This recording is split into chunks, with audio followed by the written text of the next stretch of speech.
Blog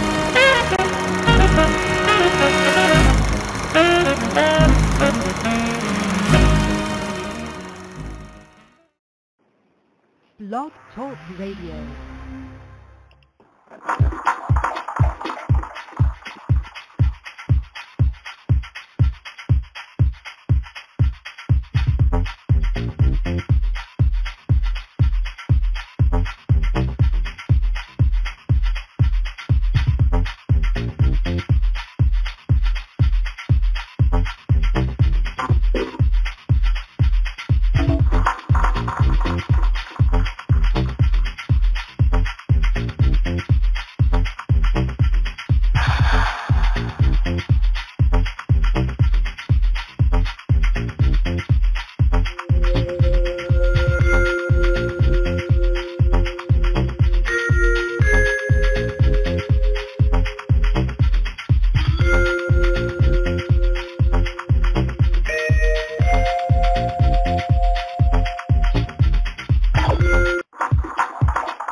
Welcome, everybody to Morris Talk Live 100. I'm your host, Tarhaka Amana El Bay. You have to forgive me. We just had a last-minute technical difficulties. But anyway, tonight, our special guest will be Dr. Walter Williams, and the topic will be how Jesus Christ and the Virgin Mary was created. Okay? Make sure you got paper and pencil for this show, and everybody get ready and hold your hat because this is going to be a doozy. We're going to find out how this thing happened in the first place. Going through a commercial break. When we come back, we'll be going in, okay? Hold on a minute. Y'all hold your hat.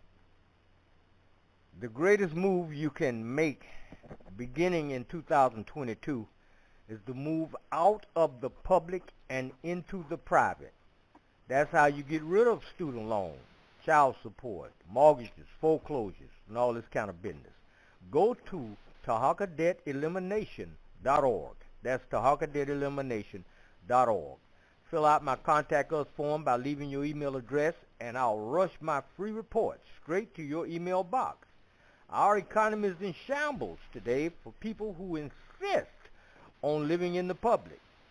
Move into the private. Make it as a secured party and creditor. Can you buy a home, a car, and other items you need and want? The answer is yes, and there are documents you use to do just that. Catch my radio podcast at Blog Talk Radio. Go to TarhakaDebtElimination.org. Fill out the box with your email address that say join our mailing list, and I will send you my free report. You got credit problems? Contact me at TarhakaDebtElimination.org. Let's stay in honor and get into the private. Hello, everybody. This is Tarhaka again. This is a reminder of the remedies available to you in this country. A private man or woman can live a debt-free life if you choose, and that includes private banking. The use of your proper status in commerce is a fantastic tool to use. Request my free report at TarhakaDebtElimination.org. Instead of setting up a will that'll probably end up in probate, why don't you set up your private trust? Exercise your secured party and creditor status. Contact me at my website and set yourself free. That's TarhakaDebtElimination.org. TarhakaDebtElimination.org. Get out of debt. Now is the time for you to set yourself free. Peace. All right, everybody. It appears that my guest is in the queue. I'm going to open up his line. Area code 773, Dr. Walter Williams. Are you with me? Yeah, I'm here, Dr. Tarhaka. All right, my brother. You come across loud and clear. You have to forgive me, man. We had a little bit of technical difficulties. I couldn't get in dead on 7th, but we in now to do a little bit of magic, but we in here now, man. And since we're in here, you want to, for the new people that's on the broadcast tonight, you want to give us tell us a little bit about yourself before we go down in this thing about how Jesus Christ and the Virgin Mary was created? Well, the narrative is on how Ethiopians became Christians and Jews.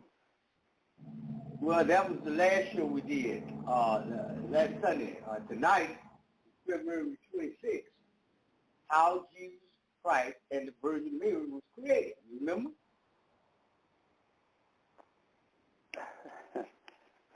Well, I'm telling you now how I'll do that, but I'm telling you now. All right. Well, I'm sorry I interrupted you. But go ahead on, man. Let us have it. I'm sorry. What was that? I said, it's okay. Go ahead and let us have it. I misheard what you said. Okay. Well, anyway, how you want to start it? Well, listen, I'm leaving it totally left up to you, man. You the man. And okay, but I was. Want to say something else? I got thrown off. That's my mistake, though. Go ahead. Okay. Well, now the subject tonight is how Christianity and how the Ethiopians became Christians and philosopher Jews. That's the title of the narration. Now, I want to let the audience know that I'm narrating this strictly from memory. I have no notes or anything like that. And I'm 91 years old, and this is how I operate. I don't go around with notes and refer to notes. I refer to my memory about the history that I talk about, any history that I talk about. Now, we're going to start off with this fact, or these facts. The first known European to come into Ethiopia was a man from Scotland, a European from Scotland named James Bruce.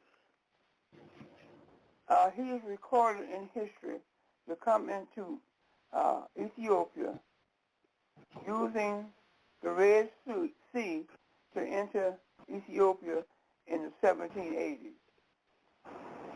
He came there looking for the source of the Nile River. And after finding what he was looking for, he left Ethiopia and went back to Scotland and produced 5 books entitled "In Search for the Source of the Nile River." 5-book volume. The second known European to come into Ethiopia was a man by the name of George Annesley, a baron, an English baron, who took the same course that James Bruce did, the Red Sea. And he entered Ethiopia looking for natural resources. And after leaving, going back to England, the third European to come into Ethiopia was a man by the name of Henry Salt. Henry Salt was sent there by the British government in 1814. And he learned what he needed to learn and know, and he brought that information back to the English government. And he brought the information that how the Ethiopians lived, their language and customs, the layout of their land, etc., etc.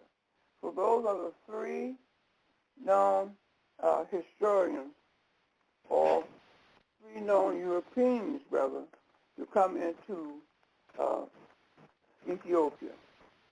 Now, in the meantime,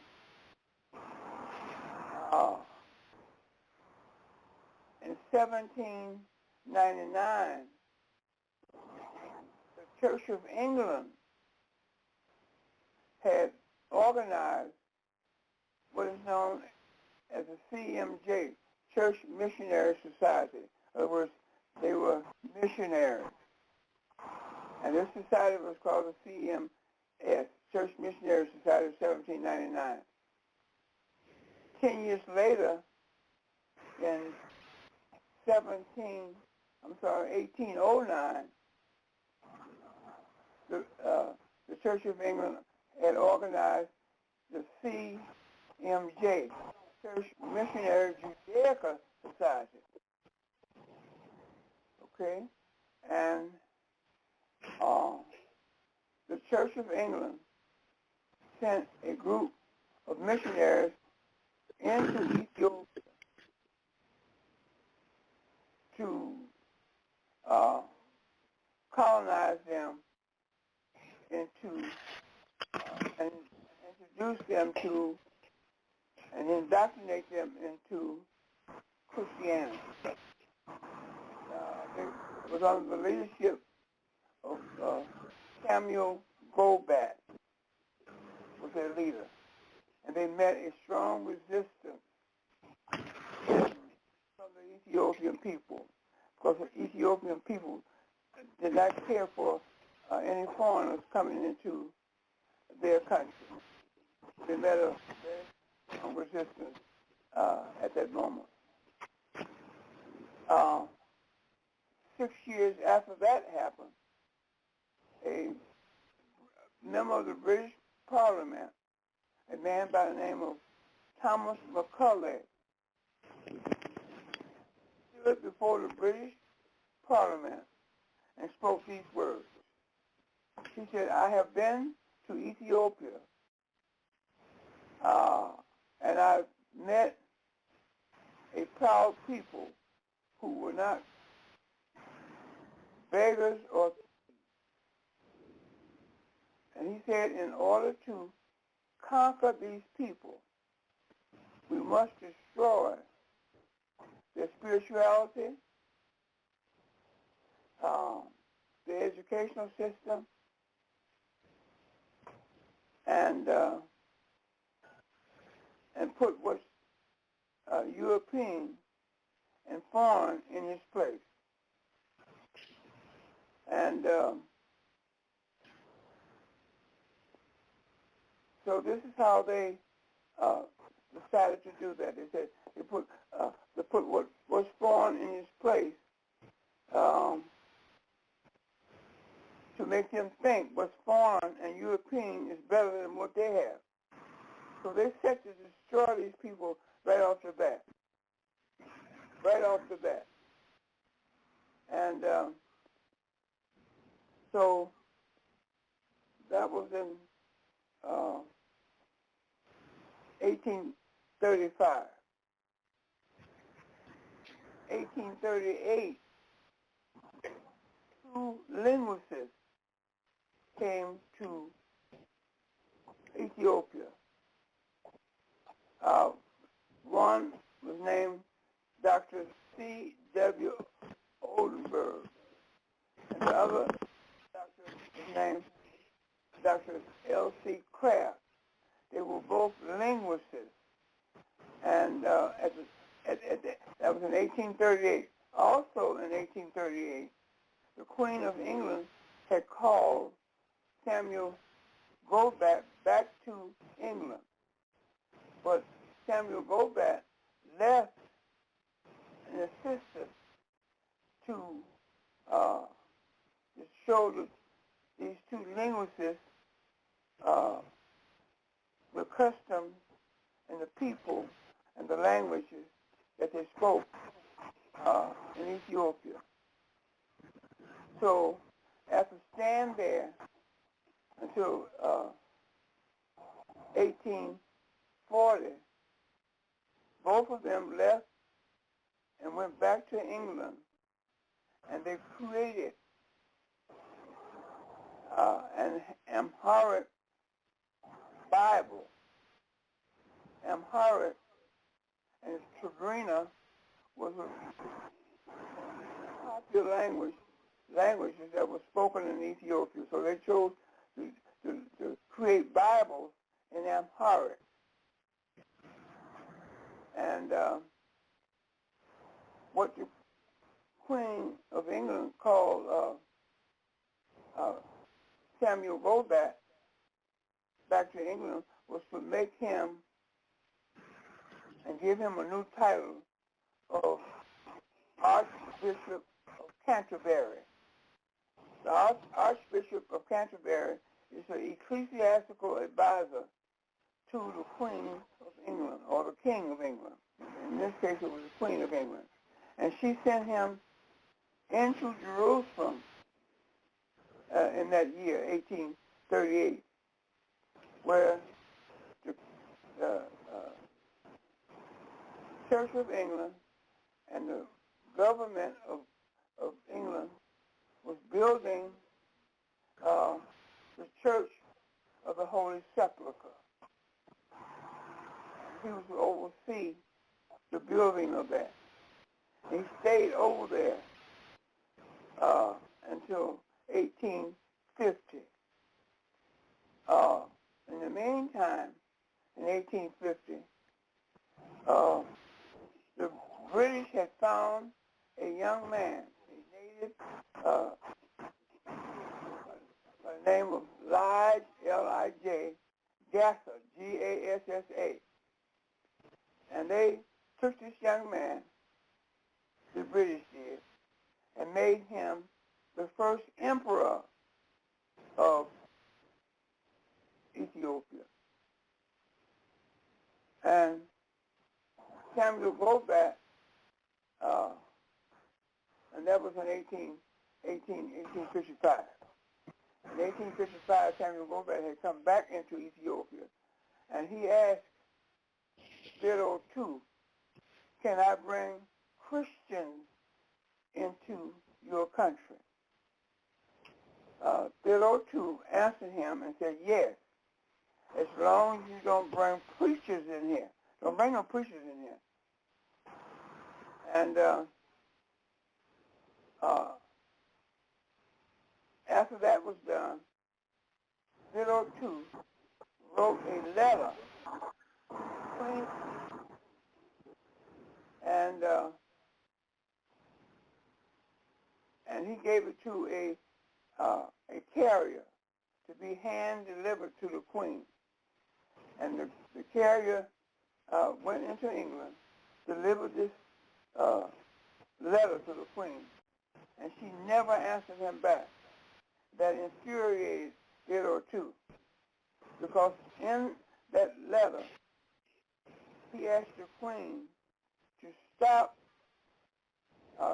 taking Ethiopians out of Ethiopia and taking them, making into the islands where the British control certain islands in the Caribbean, to make slaves out of them. And he said that he hated all white people, okay? And in the meantime, Dr. L.C. Kraft, the linguist, brought a student from England with him,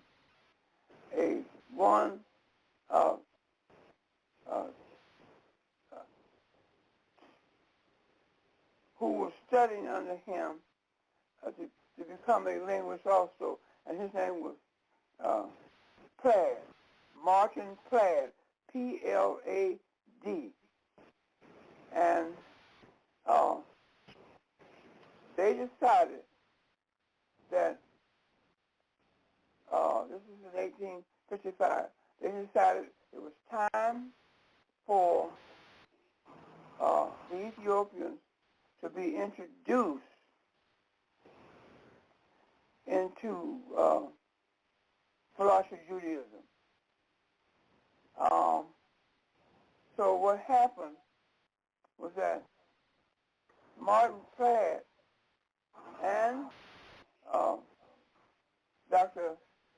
L.C. Kraft left Ethiopia and went back to England.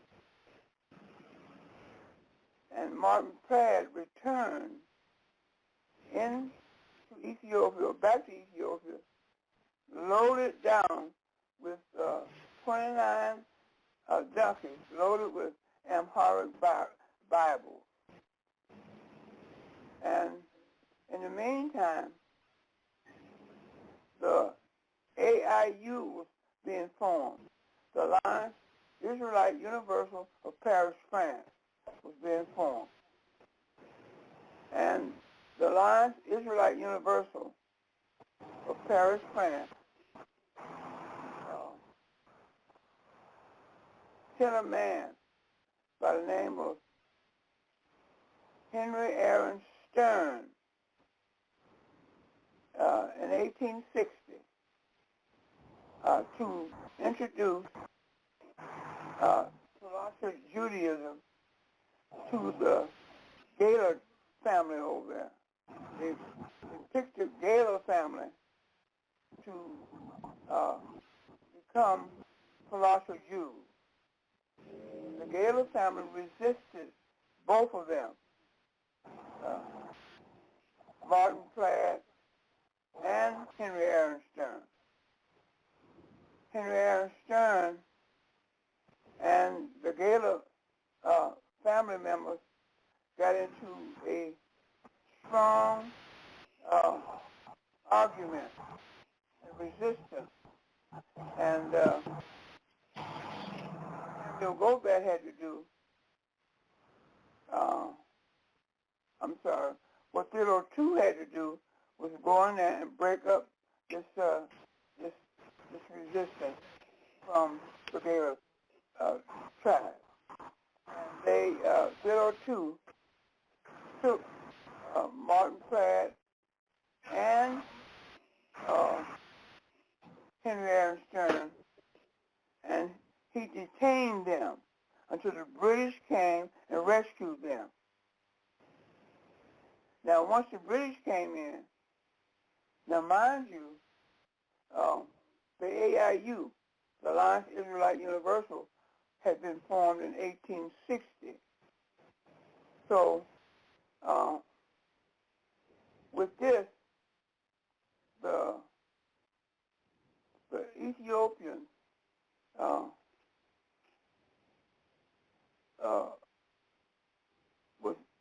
they insisted not to be indoctrinated with this Judaism, and they resisted to the point where they that the AIU had sent another agent over there, regardless of their resistance. And the agent was, his name was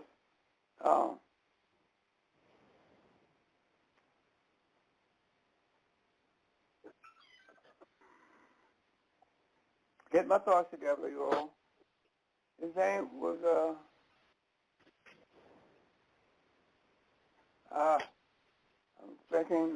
I'm thinking. Joseph Halevi, that's who it was. His name was Joseph Halevi. And Joseph Halevi stayed over there, came in 1867. And he stayed over there until the AIU called him back to England. And they sent another agent over there by the name of Jacques Staplevis in 1870. In the meantime, Joseph Ali had taken 2 Ethiopian young men back to Paris, France with him, to be indoctrinated further into Zionist Judaism. And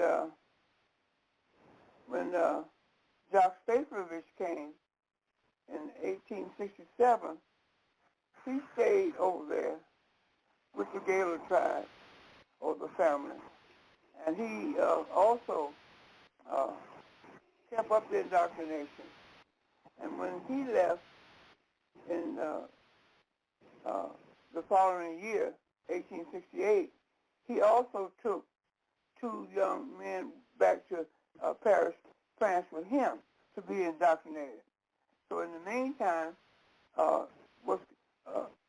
who was keeping down the fort over among the Gaylor tribe, who became philosophers, was the 2 students that Joseph Ali had taken out of Ethiopia to indoctrinate them into this Judaism, Messianic Judaism. So when Jacques Staplovich came back into Ethiopia, he also took 2 of the Ethiopian students or residents out of Ethiopia, and he stayed over there among them. And he stayed there until 1955, making sure that they were indoctrinated into being Ethiopian philosophers. And they stayed there. He stayed there, brother, all the way until 1955. Now,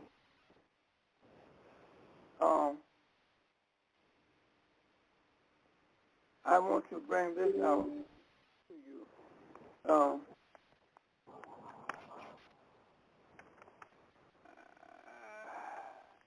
Okay. So that's how the Ethiopians became Christian and how they became philosopher Jews. Now, let me tell you this. They told the Ethiopians over there about a story about the Queen of Sheba. They said that the Queen of Sheba had heard about the wisdom of Solomon, and that she was so attracted by that wisdom that she took and loaded up donkeys full of gifts and took an entourage and found Solomon. And Solomon laid eyes on her, and she was so beautiful that he had to have sex with her. He had sex with her. She came back to Ethiopia after meeting and having sex with Solomon, and had a baby by the name of Menelik. And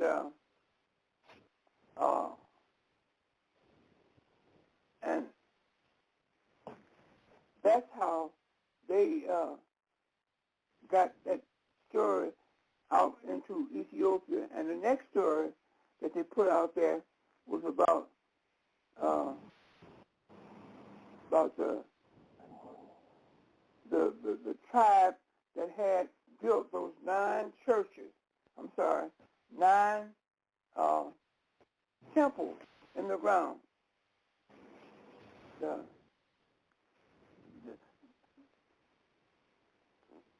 And those 9 churches was built by the Zagwe family. The Zagwe family. They built those temples out of soft brown rock, and that's where the Zagwe family buried their dead. It There were temples down there, burial temples. And once the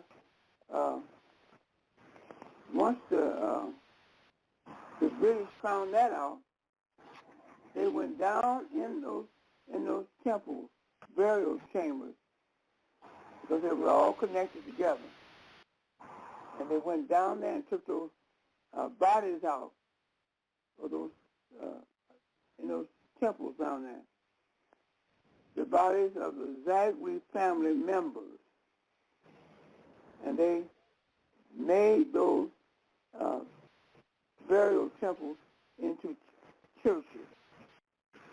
St. Martin, St. Mary, and all kinds of saints that they made those burial temples out of. So that's how we got, let's say, that's how they got those temples down there that they're named and called churches today. Okay, So, Dr. Williams, I got a caller with his hand raised. Just hold on 1 second, please. okay. Area code 312. Come on in. 312, you're on the air. Yes, good evening to you, Tarhaka, and All good right, evening to Yoel.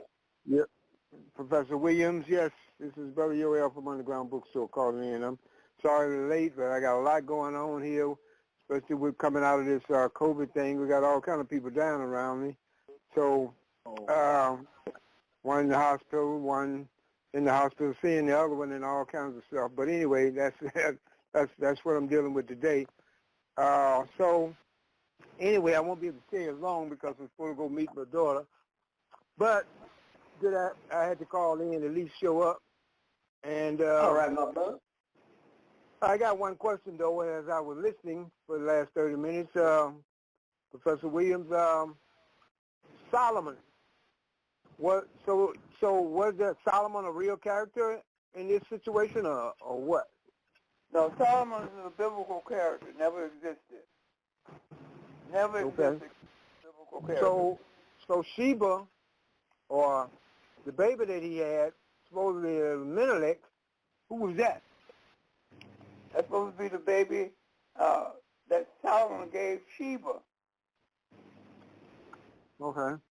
So that's Solomon's baby. But see, here's the key, Yoel. Okay. History, this Zionist Jew is in everybody's history.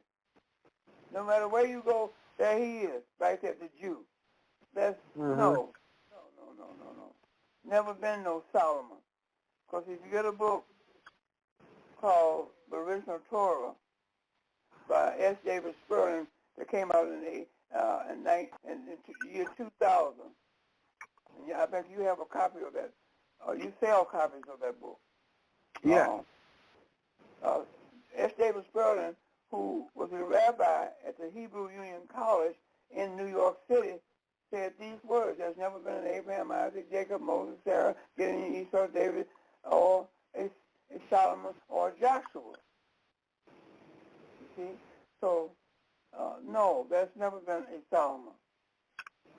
Okay. So they just conjured up that story and blended it into the Ethiopians. Yeah, they stick Jews everywhere they can. Everywhere they can. See? So if you kind of validate themselves, trying to make themselves a real human people. Okay. You can't do that because you remember what Shlomo Sand wrote this book. Shlomo Sand teaches at the Tel Aviv University in the illegal state of Israel. He wrote this book in the year 2006.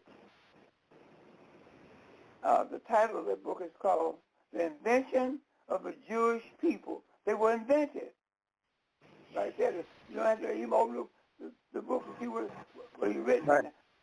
The cover tells you the invention of the Jewish people. Right. See? Okay. So that would be my answer to you. Okay. Now, Well. oh, I just want to. You have anything else to say, my brother? No. Go ahead. Well, I want to tell the listening audience about after Theodore II, who made the first emperor of Ethiopia in 1855, said what he said about white people, and about he was irate because the Queen of England did not answer him by way of a response from his letter that he had sent her. And so in 1867, after detaining Martin Pratt and Henry Aaron Stearns, the British murdered Theodore II in 1867. He was the first emperor of Ethiopia. The second emperor of Ethiopia was in 1872. Johannes IV, 1872 to 1889. He's the second one. The third Ethiopian to be made emperor was Menelik, 1889 to 1913. The fourth emperor to come on the scene and named emperor was a man by the name of Joshua,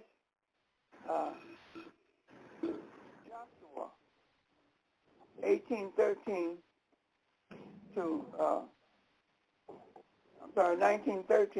to 1916. The fifth emperor was a female. Her name was Judith, who was the daughter of Menelik. She became the empress from 1916 to 1930. And the next emperor to come on the scene was a man by the name of Rasta McConnell. Rasta McConnell was a.k.a. Haile Selassie. Haile Selassie was a Christian. So, and he died in 1975. So that was the last of the emperors to be named emperor by way of the British. So I wanted to throw that out. Okay. Would Brother Yoel, could you tell the listening audience how they can get a hold of your books and Dr. Walter Williams' books? Okay. They can get hold to Dr. Williams' book. Can't hardly hear you. You can get hold to that Professor Williams' book, Historical Origin of Christianity and Islam, through calling me at 773-768-8869. 773-768-8869. Or they can email me at undergroundbookstore1@gmail.com. That's undergroundbookstore1@gmail.com. Right here in Chicago, we would be glad to look up any books that they want to, or trying to reach out and trying to find, and maybe a little hard for them to find, or you just want to do good business and do black business. So that would be great, and I welcome those people who are searching like that. In fact, I had a brother in town. He was a lawyer. He came to town and purchased a copy of one of Dr. John Henry Clark's books that he edited and contributed to. This weekend that was rare that I had, and he saw it and he bought it. So we do those kind of things. So that's how they can get in touch with me, Tarhaka. And thank you very much for not letting me get off the phone with that one and miss out on that. Okay. Well, I got one question because I know you told us you didn't have much time. In your personal opinion, I'm going to ask Dr. Williams the same question. But in your personal opinion, do you think there was a man by the name of Jesus Christ that ever walked this earth? Would you say to that? First of all, I know you ain't going to ask Professor Williams that question. You might ask Joel with that question, but Well, we're going to ask Professor Williams that question because we already know his answer. We want to hear it again, but I want to, before I ask him, I want to ask you first. No, I don't think so. No, absolutely not. The evidence points to no existence of them. But I had a Christian in here on Saturday. Boy, I told him what Dr. Williams says. Outside of using the Bible, using the discipline of history only, can you prove his existence? That man said, yeah, they got the tomb over there. They got the tomb over there. I said, brother, a tomb don't equal no evidence that the man existed, man. You just talking about a tomb. Well, they got the ark. They found the ark. I said, brother, that's another thing. Also, they can't prove that the man existed. I threw up my hands, dog. He was too much for me. I said, you know what, I'm going to go. So, no, I don't. Oh, okay. Hold on a minute now. Dr. Walter Williams, yes. Could you please tell me how Jesus Christ and the Virgin Mary was created? Could you tell me that?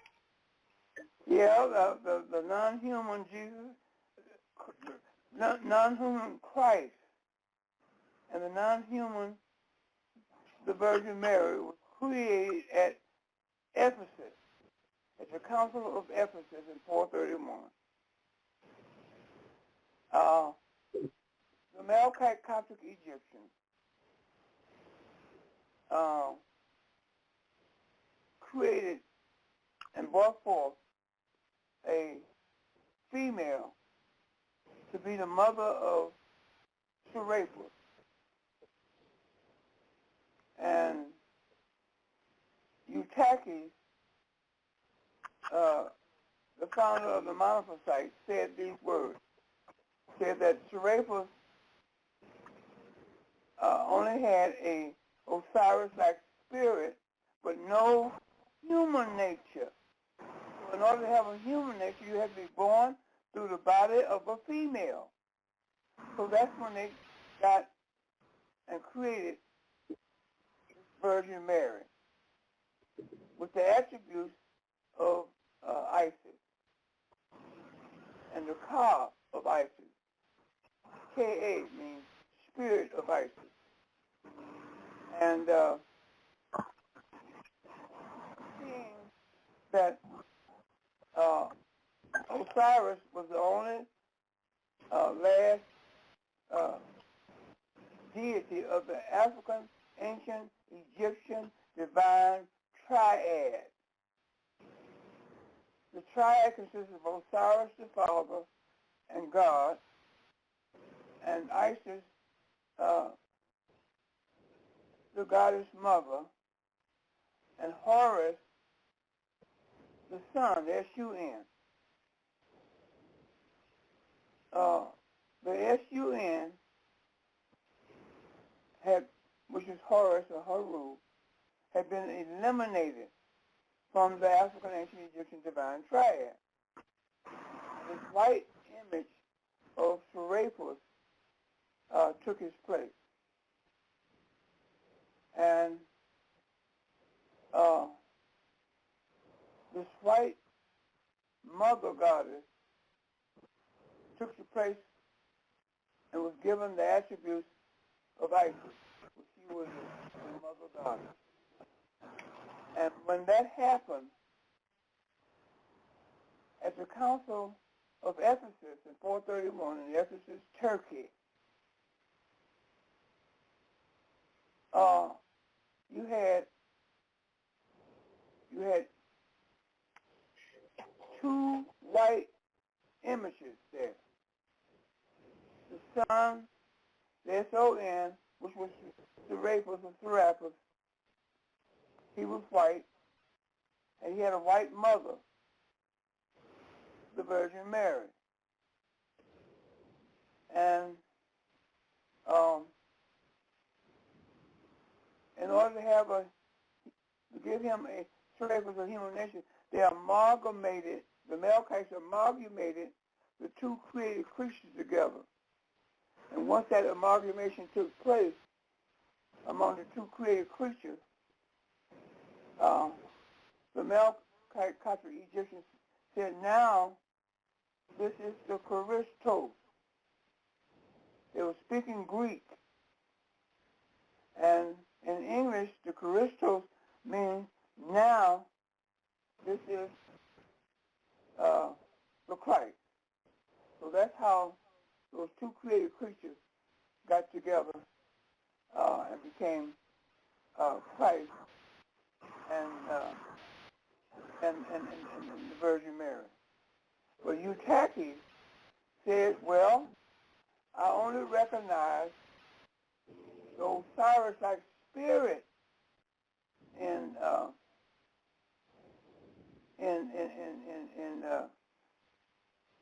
Serapis.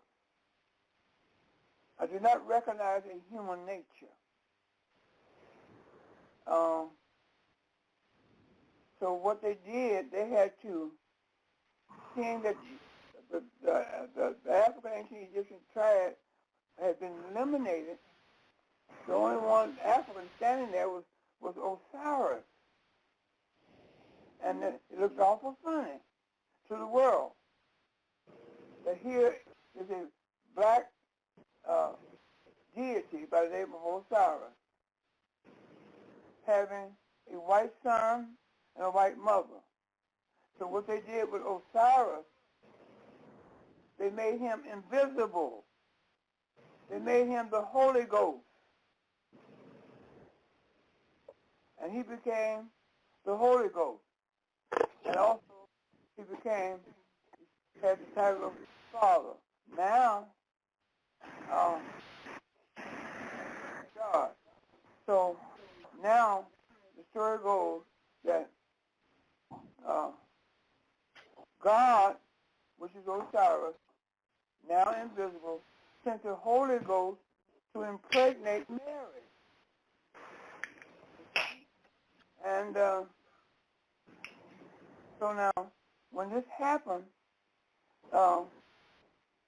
that's how she was able to produce, with the amalgamation being done between the two created creatures, the non-human Serapis and the non-human Mary. That's how they began. That's how you get this Christ. They were speaking Greek from that amalgamation. So that's how they did it, Brother Tarhaka.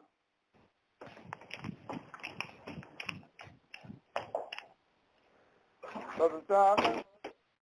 Yeah, I'm right here. I hear you loud and clear. Okay.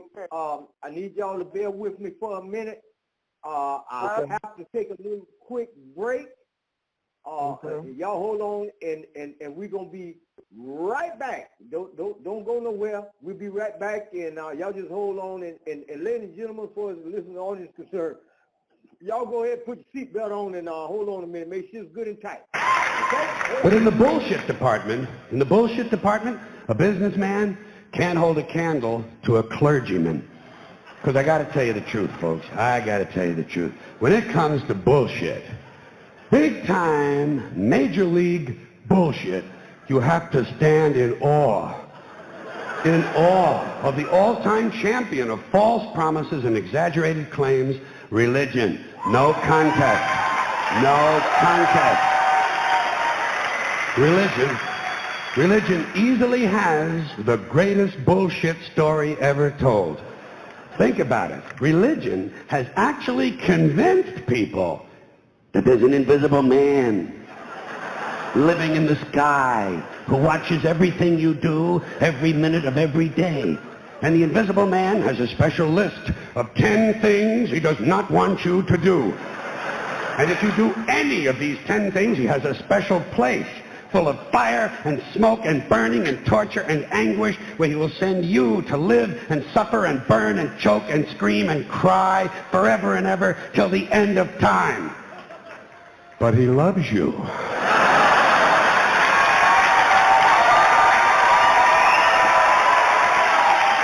He loves you. He loves you and he needs money. He always needs money. He's all powerful, all perfect, all knowing, and all wise. Somehow, just can't handle money. Religion takes in billions of dollars. They pay no taxes, and they always need a little more. Now, you talk about a good bullshit story. Holy shit. All right, ladies and gentlemen, we're back. And our special guest, Dr. Walter Williams, Brother Yoel, is here with us tonight. Dr. Williams, now, Yes. I need to ask you a question. All right, now, you've already told us in the previous broadcast there's no such place, a man by the name of Jesus Christ is ever in the history of the world that walked the face of this planet.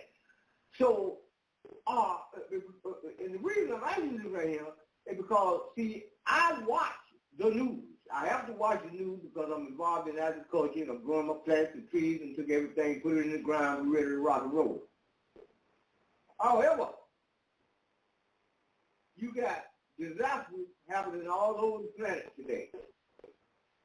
And you got all these people, disasters happening all over the world. Disasters. Yeah, calamities. I still don't understand what you're saying, Brother Tarhaka. You have disasters and you have calamities Okay. happening all over the world. And Correct. I keep looking at these people, everybody keep on talking about, well, you have to pray about it. And God just, and we praying and God this, that, and the other. To me, this is the most amazing and the most miraculous thing that I continue to see as I live on this rock, watching people continuously do the same thing over and over and over. Now, there's one thing I know for a fact, man. When you continue to do the same wrong thing over and over and over, you are insane because you're looking for a different result. I ask the same question every year. How many, when Easter comes, how many, on an average, how many Easter eggs does a bunny rabbit lay? And I continue to have people giving me a number. Some say well, probably 30, probably about 40 a piece and stuff like that. But how about the fact that a rabbit don't lay no egg, period?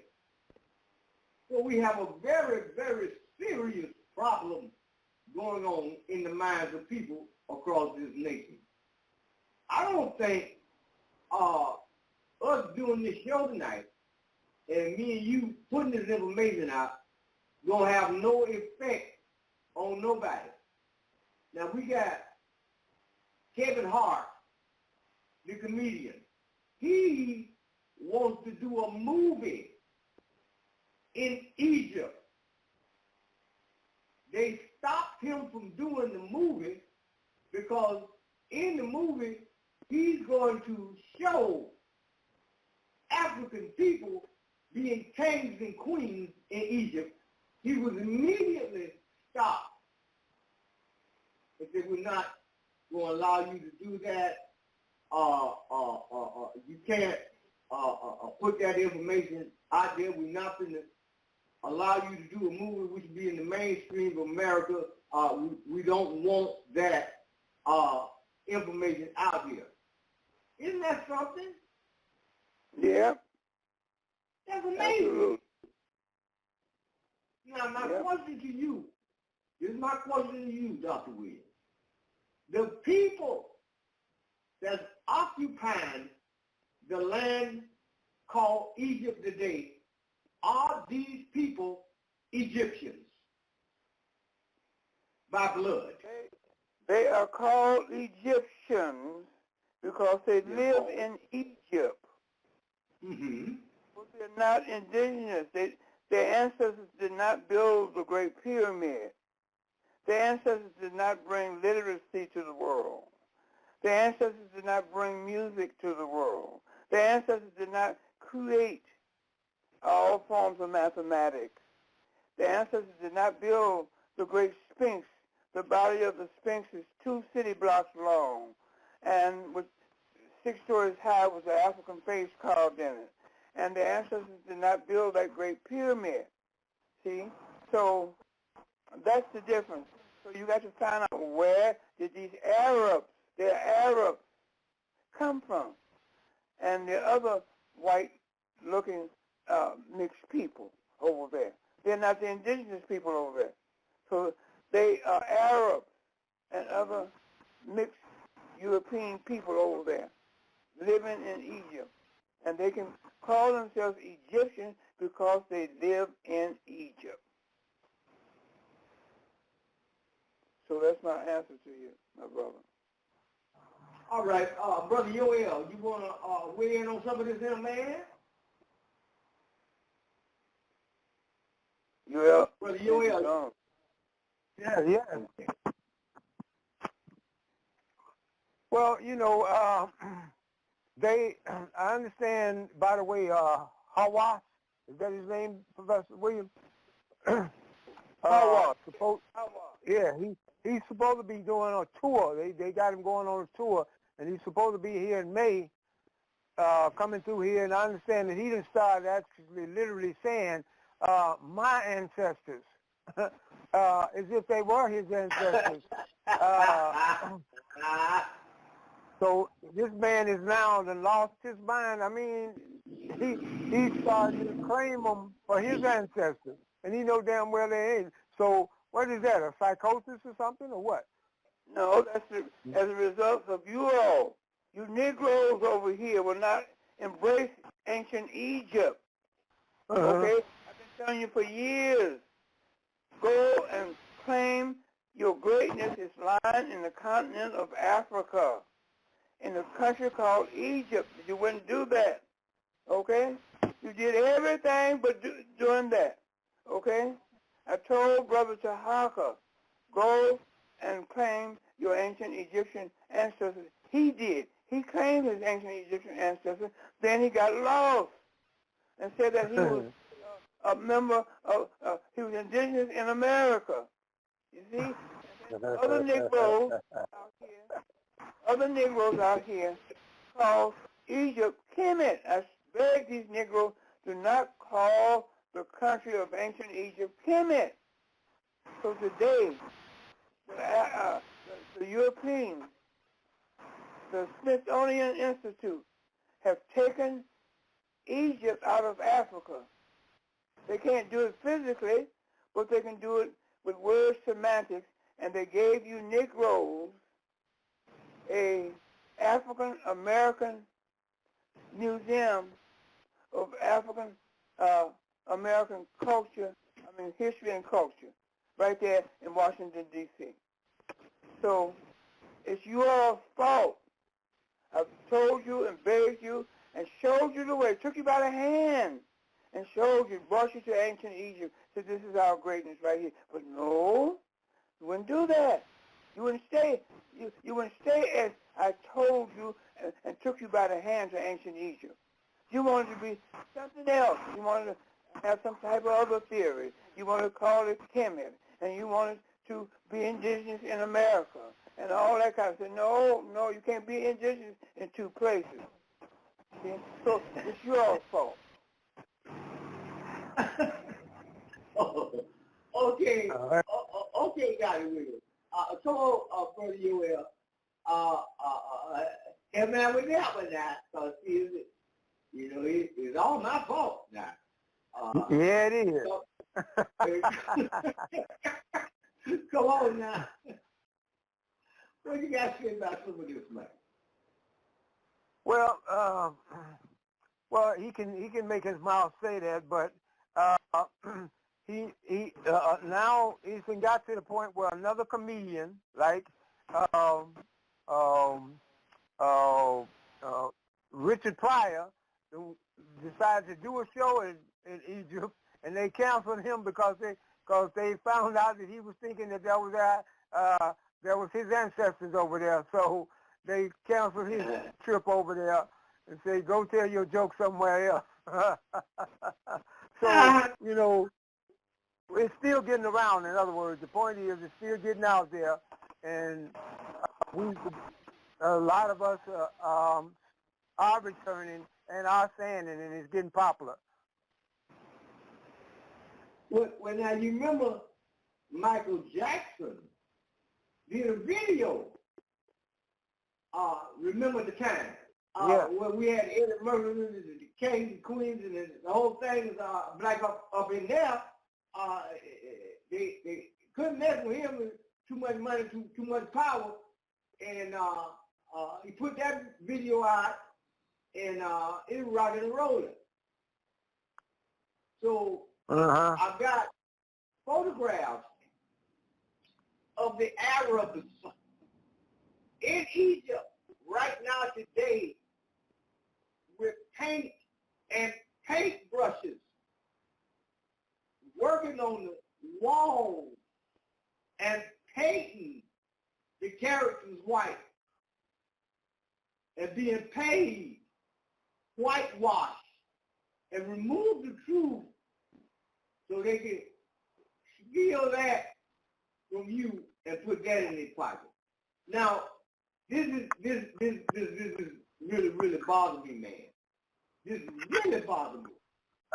How can you go home and sit in front of your wife and children and tell them a lie when you know beyond any shadow of a doubt that you lied? How could you do that? I mean, what kind of how could you call yourself a man when you know beyond any shadow of a doubt that you lying? But you're going to sit down and tell them that lie and convince yourself that it's the truth when you know doggone well you telling a lie. This is beyond me, man.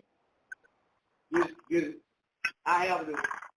What you think about that, Brother Yoel? Well, I think again, the reason I brought it up is because of the fact that I think a man, I think he sees the history of ancient Egypt, and he is so glorious that he wants to be a part of it, that he made himself to start believing and saying that it was his ancestors. And he knows, like you said, he knows that they are not, but he's psyching himself out to say that somehow, some kind of way, he changed his mind and told him that they are his ancestors, and he's trying to claim it. But that says to me that he has a mental problem. That's what it says to me. Now, he might not think so, but he got a mental problem. And I'm sure the people that he talked to recognize that as a mental problem too, because they know that it ain't his history. Just like he knows that it's not his history, but he didn't convince himself It's almost like that little cliche that goes, if you tell a lie long enough and big enough that it'll become, some people will accept it as truth. That's what he done did to himself. So that's what I think about that, Tarhaka. Okay, all right, man. This is. Now, you know, I told y'all that I'm dealing with providing a curriculum of education for my children and for my grandchildren, and I've been doing that for quite a while. They come over here the other day, you know, and I was able to give them a portion of it to go. And I take a look, it's a college curriculum. They didn't go to college, so I'm going to give you a correct education. So, but what I noticed is doing one of the segments that I was looking at, I see the same identical thing. And I have to watch what I'm adding to the curriculum, because it is amazing when you see, this is the way I look at it, man. We got the human body. You got 5 senses: what you can see, what you can hear, what you can smell, what you can taste, and what you can feel. All right, now, it seems to me that what these people are doing is they are trying to take away from you what's rightfully yours to have by declaring, first of all, we're going to tell you the truth about Egypt. And the first thing that you see is the image of the last thing that can ever be seen about Egypt, a European in there with Egyptian clothes on. And then, now, once you done presented to my eyes a lie, now you can go ahead and start telling us the rest of the lies. It is amazing to me, totally amazing to me, where you got something fixed in your brain and you are unwilling to look at any other alternatives. That is the most amazing thing that I ever seen in my life. Totally extraordinary. Now, I'm going to deal with a little bit of spiritualism here for a minute, man, and we'll be right back. I'm going to have to mute y'all, Max. We'll be right back. Y'all hold on a minute. We'll be right back, okay? Y'all hold on.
What's the significance of a lot of the science that I show? The reason why I show science is because I'm trying to get you to understand exactly how spirituality works. Spirituality can be explained through real science. It's just that we've been taught that science should be on the left and spirituality should be on the right, and the two of them should never mix together. When in actuality, just like Nikola Tesla said, the two are really pretty much directly linked. And so the reason why I show a lot of science and talk about a lot of science in my presentations and lectures and workshops is because if you can get the understanding of the science, the fundamental basis of how the science operates and works, I'm hoping you can make the correlation to the spiritual realm and understand. So when you think about trying to change the situation, or we're trying to create something or manifest something or enact some of these hermetic principles into your life, that you're seeing that real science backs it up and makes it now more believable, more achievable, and you understand how the function is to create the end result. Some people will learn, the multiplication table by memorizing the answers, right? 1 times 1 is 1, 2 times 2. I mean, you can just keep on going, right? You just memorize what the answer is, and now you understand multiplication. No, you don't understand multiplication. You learn how to regurgitate the answer to a problem, but you never really understood how the problem functions, and you never understood the fundamental base of how you get to the answer. And by that method, we've been taught in school all these decades to the point now where we're just a whole bunch of good test takers and regurgitators. And we don't know how to work anything out. So that's why I do this level, this technique of teaching, because I try to get people to the base level, to the root level, so that when you're thinking about something, you go, yeah, I remember in the video when they were talking about this information, this happened here and this happened here in the science, and this is why it works. Let me focus on that. Let me visualize that while I'm trying to enact this or initiate this into my life. So now you actually understand how the problem operates and how to get to the answer, versus just going, coming here and I go, oh yeah, let's say some hums and hymns and yeah, it's going to manifest because you thought about it. Okay, but why did it manifest? Why did this happen? Why? How? Is this magic? Okay? To me, in my opinion, it's all based off of quantum mechanics and quantum physics. That's just my opinion. I could be wrong. But I think that the deeper you look into quantum physics and quantum mechanics, you start to discover a whole other realm that happens and operates totally different from how we operate here in standard physics. And you begin to realize that a lot of the things happening in quantum physics on the very small scale, subatomic scale, you start to realize that that's how real life operates on the spiritual realm. And start to be like, wow, this is really how everything is operating here on this subatomic scale. It's what's happening spiritually. If you can make the connection between that and understand how to make it work for you, I think you can manipulate the matrix. One of the things to talk about more recently, I've been talking about, being woke doesn't mean being broke. And, I get attacked a lot, over the years. A lot of people didn't know I was a millionaire before Instagram was even created. I made $3 million on a business deal, and I had done a lot of things. I was successful randomly throughout time. Not all of my businesses worked out. Some failed, some did well. I was fortunate enough to be on the side where a lot of things did kind of well, and the ones that fell apart or didn't work out that well didn't affect everything. I didn't go, down to ground zero. So what people, a lot of people are pocket watchers. So they watch everything that you got, everything that you do, everything that you say, and they're trying to analyze how much money you have in your pocket and how you got it. Forbidden knowledge, all that money selling T-shirts, Ties, I think I sold 2 ties. I might have made $95 selling T-shirts on Zazzle.com. The majority of any money now recently I made selling the book, fortunately. But all these years it's been just really given out. I mean, if you add up all the stuff that I've done, it's well over $12 million in donations and raised money, which is well documented. Even just the scholarships alone for girls to go to college, $10,000 a year for single mother final notice electric bills, where we log in and pay the electric bill directly. In the winter, only in the winter months, because that's when it counts to me, that's when it counts the most. Last year we did $16,000, and that was for single parents, because some guys were like, well, I'm a single dad, and we get so many single dads. I was like, okay, we did single dads, and we raised $16,000, and we paid $16,000 in final notice electric bills last year. We're getting ready to start that campaign again, now that it's getting extremely cold now. So we're starting the campaign. Right after Christmas, we'll be doing it again. And why am I bringing? I'm bringing this up to let you know that, if you want to help people, there's 2 levels, there's maybe more than 2, maybe there's 3 or 4 levels you can help a person at. You can give a homeless guy a sandwich, that's help. You can, go to the grocery store for a disabled person and bring their food home to them. So, go shopping for them so they don't have to worry about trying to get on a public bus and go through all this hoopla just to get to the store to buy some laundry detergent. You can help the person out like that. There's nothing wrong with that. There's also people on this planet that have to help people in a much bigger way.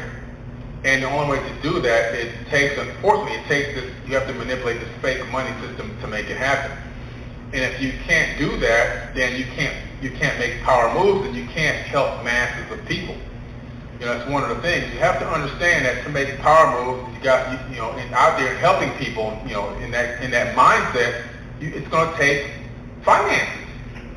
So if you're always thinking that I'm woke now, and what are people going to think if I get this new car, or if I got these, these new shoes on? Please throw that away. Take that out of your mind and dump it in the garbage can. Live your life, and live your best life. Because I'm going to live my best life 24/7. I am going to live my best life. I guarantee you that. I will not stop.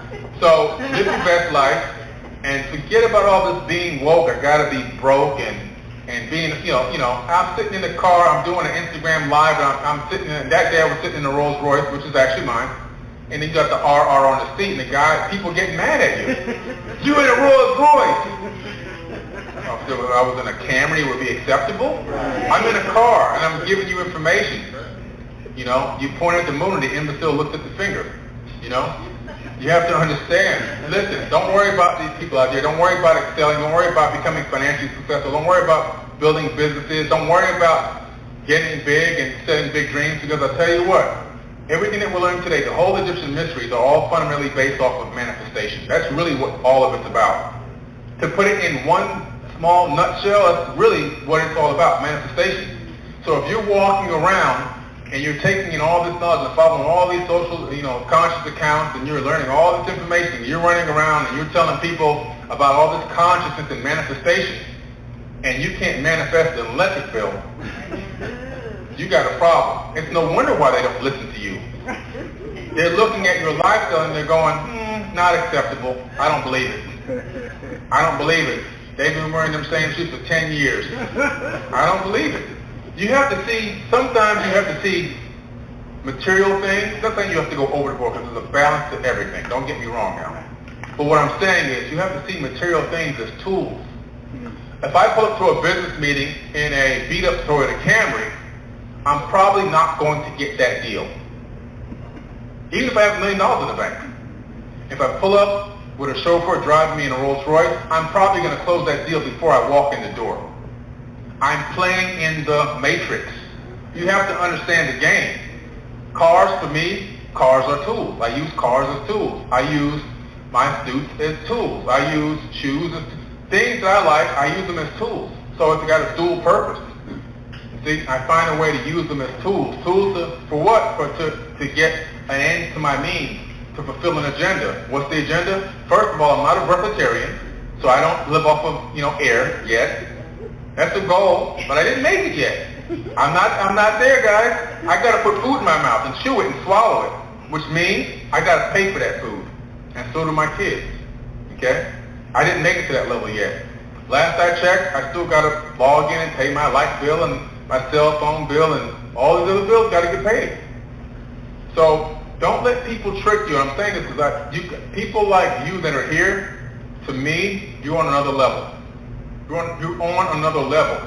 And people will see you start to excel in different areas of your life, and they're already noticing it now. and they get mad. Oh, they get so angry. They get angry. They really will get mad. People have sent me death threats. Oh, I got them. Go to Legal Team Forbidden Knowledge. Just a whole Instagram account where I have to keep taking people's accounts down for threatening me and everything. Yeah, Legal Team Forbidden Knowledge on Instagram. Got its own Instagram account. Guys, it's real out here. It's real out here. People go, you're not afraid of the government shutting you down? I'm not afraid of no damn government. They don't care about me. It's these crazy fake wokes out here. There's a lot of fake wokes. I call them wokes. Walking around here and telling lies on people, making stuff up, and they don't have any real knowledge, so they look for controversies for likes. That's their biggest way to make likes. Controversy for likes. I don't have anything else to talk about. I don't know anything.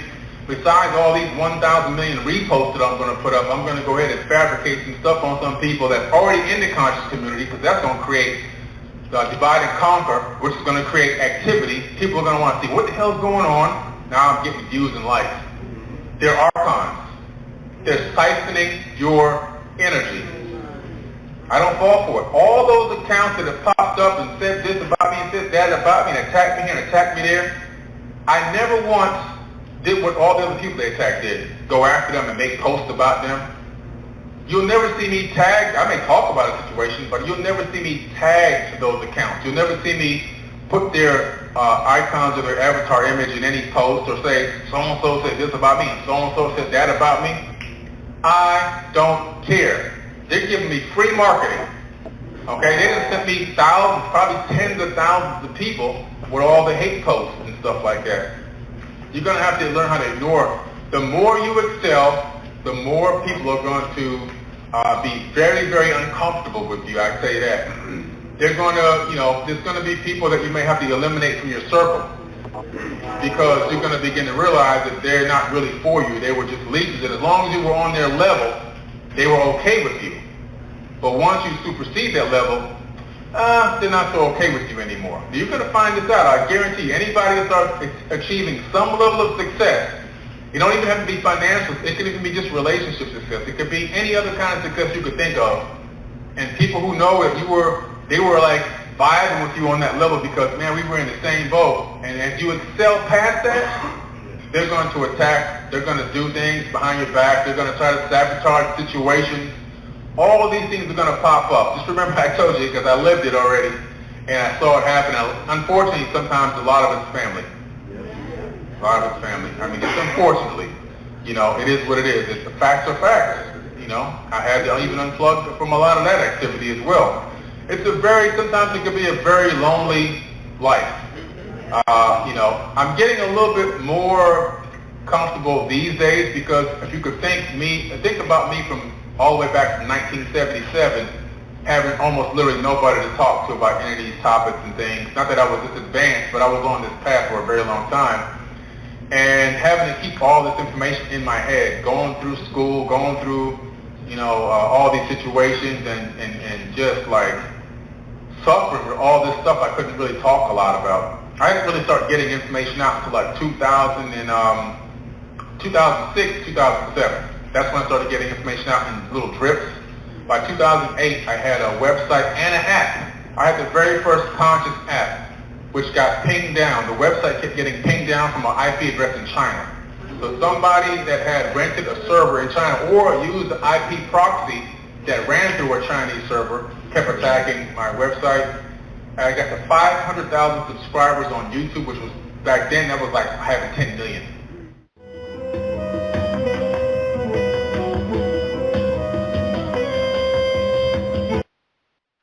All right, everybody, we're back. Our special guest is Dr. Walter Williams. And I'm opening up his line and let it back in so we can continue on with the broadcast. Y'all hold on a minute. Dr. Williams, are you still with us? Yes, I'm here. Can you hear me?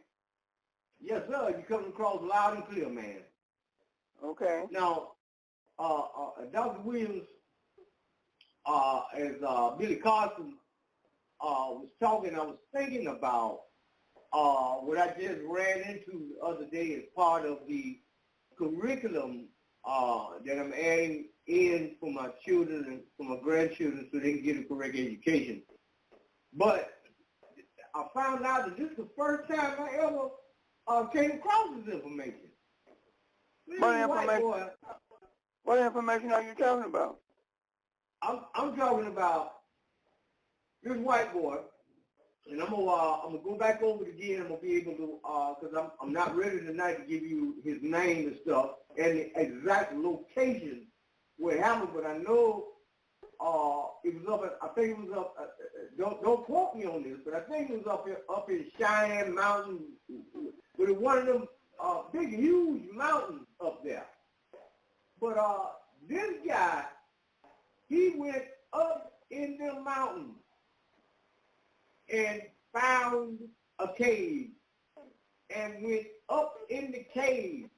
And when he went in there, he seen nothing but Egyptian hieroglyphics, cartouches, mummies. Some of the mummies they say was 6, 7, and 8 foot tall. And so what he did was, when he found this thing, he went and told everybody that he could tell to lead an expedition up in the mountains. The whole expedition came up to the mountain. But he, the man who was supposed to lead the expedition into the mountains to show what he seen, he was never seen or heard from again until this day. Then the United States of America went back and put rocks and bricks and boulders and all of it and covered up the whole entrance to the cave. And it swept the whole thing under the rug. What was this? Exact same thing down in the Grand Canyon and other places inside the United States of America. I see. So, anyway, go ahead. I'm listening. No, go ahead. I'm sorry. I didn't mean to cut you off. Anyway, the only thing that I can say, based on the research and stuff that I'm doing here, is pointing to a whole lot of things that's not being discussed. It's one thing to believe in something, or to keep saying something just because you've been believing it for a long time, versus truth and physical reality. Now, the human brain don't have one function, and that's for the body. Everything about the body, your motor function, your electrical system, your human brain, your senses, all that, that's what the body consists of.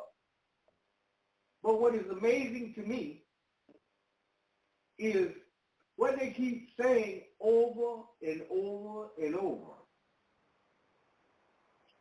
Archaeologists, anthropologists, people performing biopsies and on bodies and cadavers. When a man weighs 160 pounds when he's alive,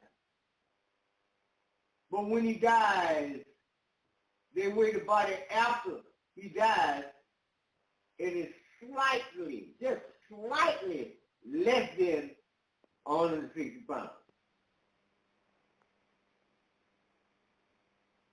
It seems like an amazing phenomenon to me, but I don't think it's that complicated. The human brain's responsibility is to take care of the body. What happens when the real you step outside the body? That means you got to weigh a little bit less. There's a whole lot of stuff that people say about a whole lot of things. That's why it's important to engage in 3 things: reading, writing, and arithmetic.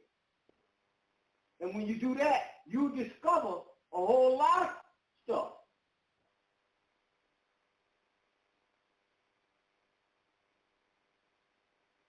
think about that? Well, I hear what you're saying. And what I want to know is what you Negroes going to do about Hawaii. When he come in here, Well, in America. he had already been here. He came here. I think this was back in, let's see. It had to be before 2008. He was here, right down here in Jacksonville, Florida, and I was working at the place where he came in the, we have a place here called the Prime Osborne Convention Center. He came down here, and I was amazed when I seen him because he had all of these ancient African Egyptian artifacts on display. And the people in Jacksonville wanted to know, is this the man who went up against Moses and God drowned the Egyptians in the Red Sea? And he was up there to the podium explaining to the people, no, this is not the actual Pharaoh. That they're as if he knew what the hell he was talking about. And I was looking at him, I said, well, how the hell you know, and where the hell did you come from? Who the hell are you? What the hell is this? Yeah, but none of you Negroes protested against him. No marches against him. No protests. Him saying that he calling our ancestors his ancestors. No one said anything to him. None. Okay? All the conscious Negroes, they said nothing. Nothing. You're absolutely correct. You're absolutely correct. I'm down here in Jacksonville, Florida. Now, back in the 60s, Malcolm X came to Jacksonville, Florida, trying to get the brothers and sisters down here to stand up for themselves in this town. But lo and behold, he went back to Chicago and told Elijah Muhammad the following. He said, the brothers and sisters in Jacksonville, Florida are the mentally deadest of the dead. But if they ever wake up, white man's in trouble. That's what he told Elijah Muhammad. Yeah, but I woke you all up, but you still want to go back to sleep. Well, I'm not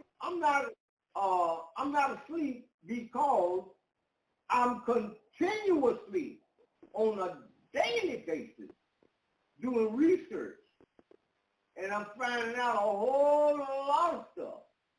I'm engaged in reading, writing, and arithmetic. I'm turning over every stone. Here, Tarhaka, you could not read, write, or have arithmetic without the ancient Egyptians. That's okay. All right. Okay, but it's all right. I blame you all for the demise of these Europeans claiming Egypt, taking Egypt out of Africa, putting Somalia in its place, and all that kind of foolishness, and creating a museum at the Smithsonian Institute in Washington about the African-American history and culture, which starts off with slavery. That's your all's fault, damn it. Because I took you by the hand. I took Brother Yoel for years. I dragged him, begged him, come on, damn it, you're going to ancient Egypt. No, he was holding back. Okay? I got you straight. I thought I got you straight. Here you come out of another bag on me. So I don't blame. But I'm not an African. My new book is coming out called "Dispelling Myths of Ancient Egypt," and I'm getting to the bottom of all this, and you'll be able to see about who we are as a people. Because this is a race war. Don't you get it? It's a race war. No race of people on earth can show you and open the curtains to their country and to their existence and to their so-called culture, can show you anything great from their country that will equal the ancient Egyptians' great pyramid and sphinx. Can't do that, okay? The European can't do it. The Chinese can't do it. The Indians of India can't do it. So, therefore, the greatest people that's ever walked this earth in human form, the greatest people are a people, an African people, known as the ancient Egyptians. You will not accept it. Well, I have to disagree with that, Dr. Williams, because there's no doubt that we have the Great Pyramids in North Africa in a place called Egypt. Ain't no doubt about that. But by the same token, how do you explain the exact kind of artifacts sitting on the land of Antarctica, in the land of South America, Antarctica? Land of what? Identical. Antarctica. Where do you see this at, Brother Tarhaka? I got it from several. Well, you asked me, let me answer you.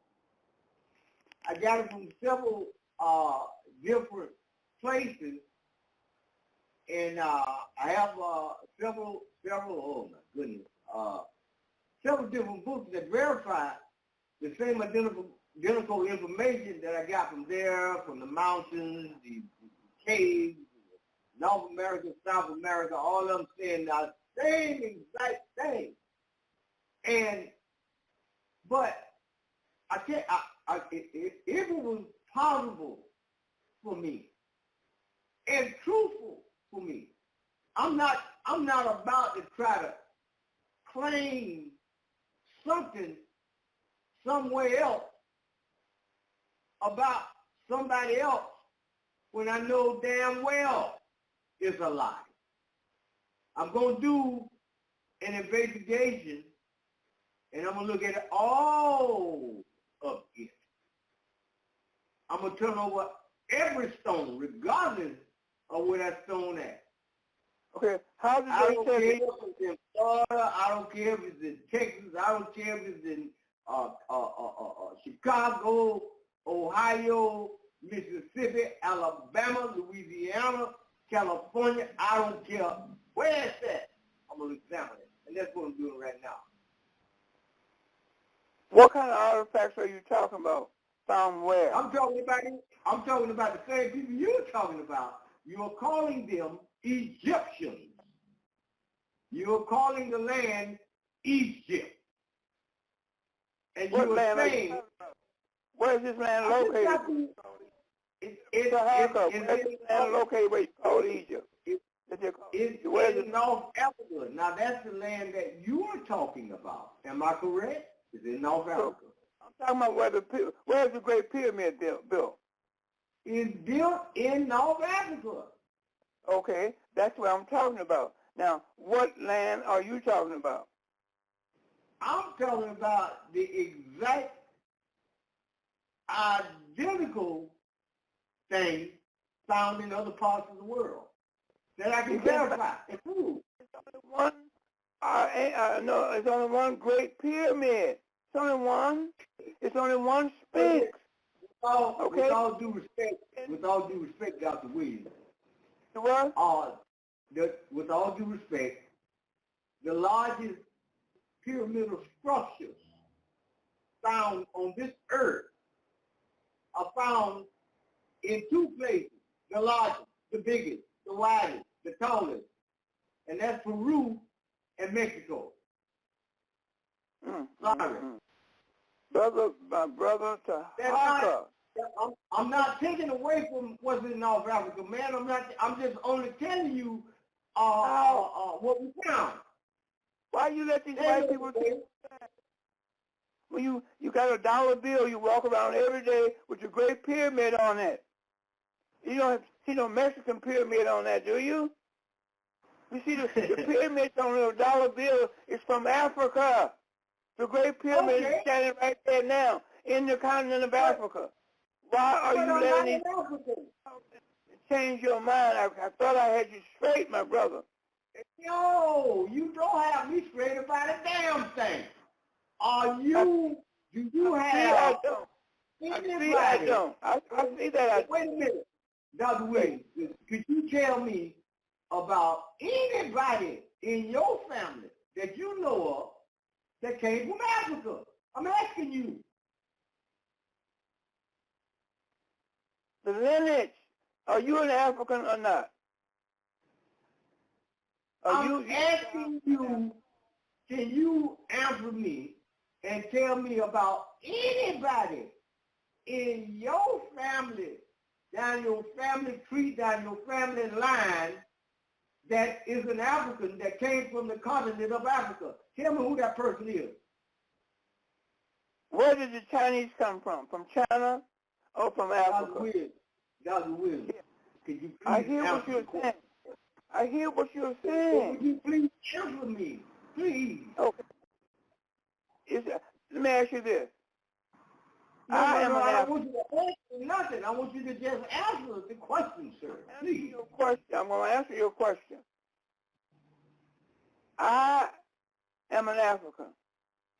The ancient Egyptians are an African. All right. Well, if you are African, I'm not through. Wait a minute now. You just stated that you are an African.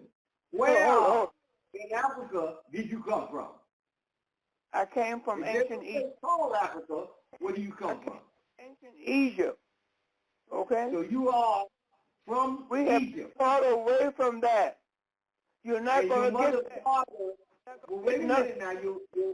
Your mother and father came from Egypt. Is that correct? Not going to get no Negro lineage traced back to Africa because they don't want you to go back there. They taught you away from it. They taught us away from it. You on just purpose. told me that they told you. You just told me. All right. Tell me what lineage we come from the Negro. Well, okay. Well, first of all, there's no such thing as a Negro. And wait now. Me personally, you can't say that. The world know you and us as Negroes. Okay? Okay. Now, where's your lineage back to a Negro? It don't exist. It doesn't exist, does it? No. You only lineage that you have to a Negro is in America. They took the ancient Egyptian and erased him. Took him and erased him out of history. Took him out of, put something else in your mind. So you can't use the lineage of us going back to ancient Egypt. Yes, you can. I'm going to ask you this question. The Black Physicians Association of Cook County Hospital here in Chicago asked me in the year of 1997 to come to the hospital where I was born and my daughter was born to give a lecture. They call themselves the Black Physicians Association of Cook County Hospital. When they took me to the side, the doctors did, to pay me my $500 honorarium that I charged them, I asked them a question. I said, doctor, why don't you call your organization Imhotep Physicians Association. That will lead you back to ancient Egypt as being Imhotep as being the first physician on earth, Africa, out of Egypt. The doctor said, well, how do you know that we are ancient Egyptians? I said, do you agree that the Great Pyramid that's over in Africa today was built by Africans, known as the ancient Egyptians? He said, yes. I said, do you agree that during the time of antiquity, you had Greeks around as Greeks? He said, yes, I agree that Greeks were around during the time of antiquity.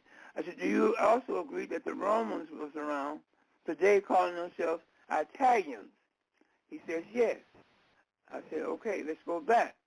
Today, as I speak, the Greeks are here on earth still claiming and identifying themselves as Greeks. Is that right? He said, yes. I said, the Romans are still on earth and they're calling themselves Italians. He said, yeah. I said, you agree to that? He said, yeah. I said, now, where are the descendants of the ancient Egyptians that you say are African people that built the Great Pyramid? And he couldn't answer me. His mouth dropped open. See? So we've been taught, oh, this is a race war. They don't want you to know who you are. You got that makes you greater than them. In fact, you are greater than them. These people are inferior European people, uncivilized European people, spiritually dead people. They are savages. So, you know, I don't let no savage tell me a damn thing about myself. Okay? So, my brother, and don't let nobody tell you some damn Mexican pyramids over in Mexico is greater than the ancient Egyptians. Okay, well, Dr. Williams, the only thing... Hold it. I said, you can let them tell you that if you want to, but I thought I had told you different. Okay? But Dr. Williams, I'm just simply not an African. I didn't. There's nobody in my family line dating back to Africa. I'm not an African. That's you. That's you, my brother. Don't put that on me and others. Well, you just. I asked you. Huh? I asked you to tell me from anybody in your family line that came to this country or in this country that came from Africa. And you say you are African Egyptian. So I asked you, so that means that your mama and daddy were African Egyptians in Africa. You haven't answered me yet. Where did we come from then? Okay, I want to let you. I'm asking you. Did your mama and daddy were ancient African Egyptians, and you was born there? You was an Egyptian, even if you was born in Chicago. Your mother and father they came from a place called Egypt in Africa. Is that correct? Let me ask you this. Let me tell you this, Brother Tarhaka. You saw me, right? I met you, right? Yeah. Am I an African or Chinese? You ain't no African and you ain't no Chinese. I know exactly how you look. I saw you. You don't look like no African to me. That's why I'm asking you. How can Africans, how do they look? Well, Africans have, for one thing, they have big lips. You ain't got none. No, all Africans don't have no damn big lips. What is wrong with you, Tarhaka? I'm only telling you what I done seen with my own eyes because I've been in the company of Africans. On more than one occasion inside the United States. They all have the same characteristics. Okay, hair. You know? And that too. All Africans don't have that, my brother. That's not their description. Well, you got curly hair, and I have curly hair too, but I'm not an African. Okay, that's you. Speak for Okay. yourself. Speak for yourself, my brother. And Don't you speak for are me. African. I'm an You African. are an African. Is that correct? I'm an African. My lineage Okay. goes back to Africa, back to the ancient Egyptians. Okay. All right, my brother. Okay. No. And then well, outside of your mother and father, well, wait a minute now. Outside your mother and father, you have other family members, and they are African Egyptians also. Is that correct? Let me ask you this, my brother, is this. Do you think that an African people built the Great Pyramid? No. No? You said no? You said no? No. Hello? What did you say? No. Okay, the conversation is ended. Okay, my brother. I certainly appreciate you being on, my brother. I thank you for being on here this evening, Dr. Williams, and I thank you very, very much for being on the broadcast. Okay. All right. All right. Have a good evening. Have a good evening. Meow Hotel. All right. Meow Hotel. Okay, ladies and gentlemen, let's rock and roll. We're going down here, and we're going back to my brother Billy. Let's see what we got to say about this.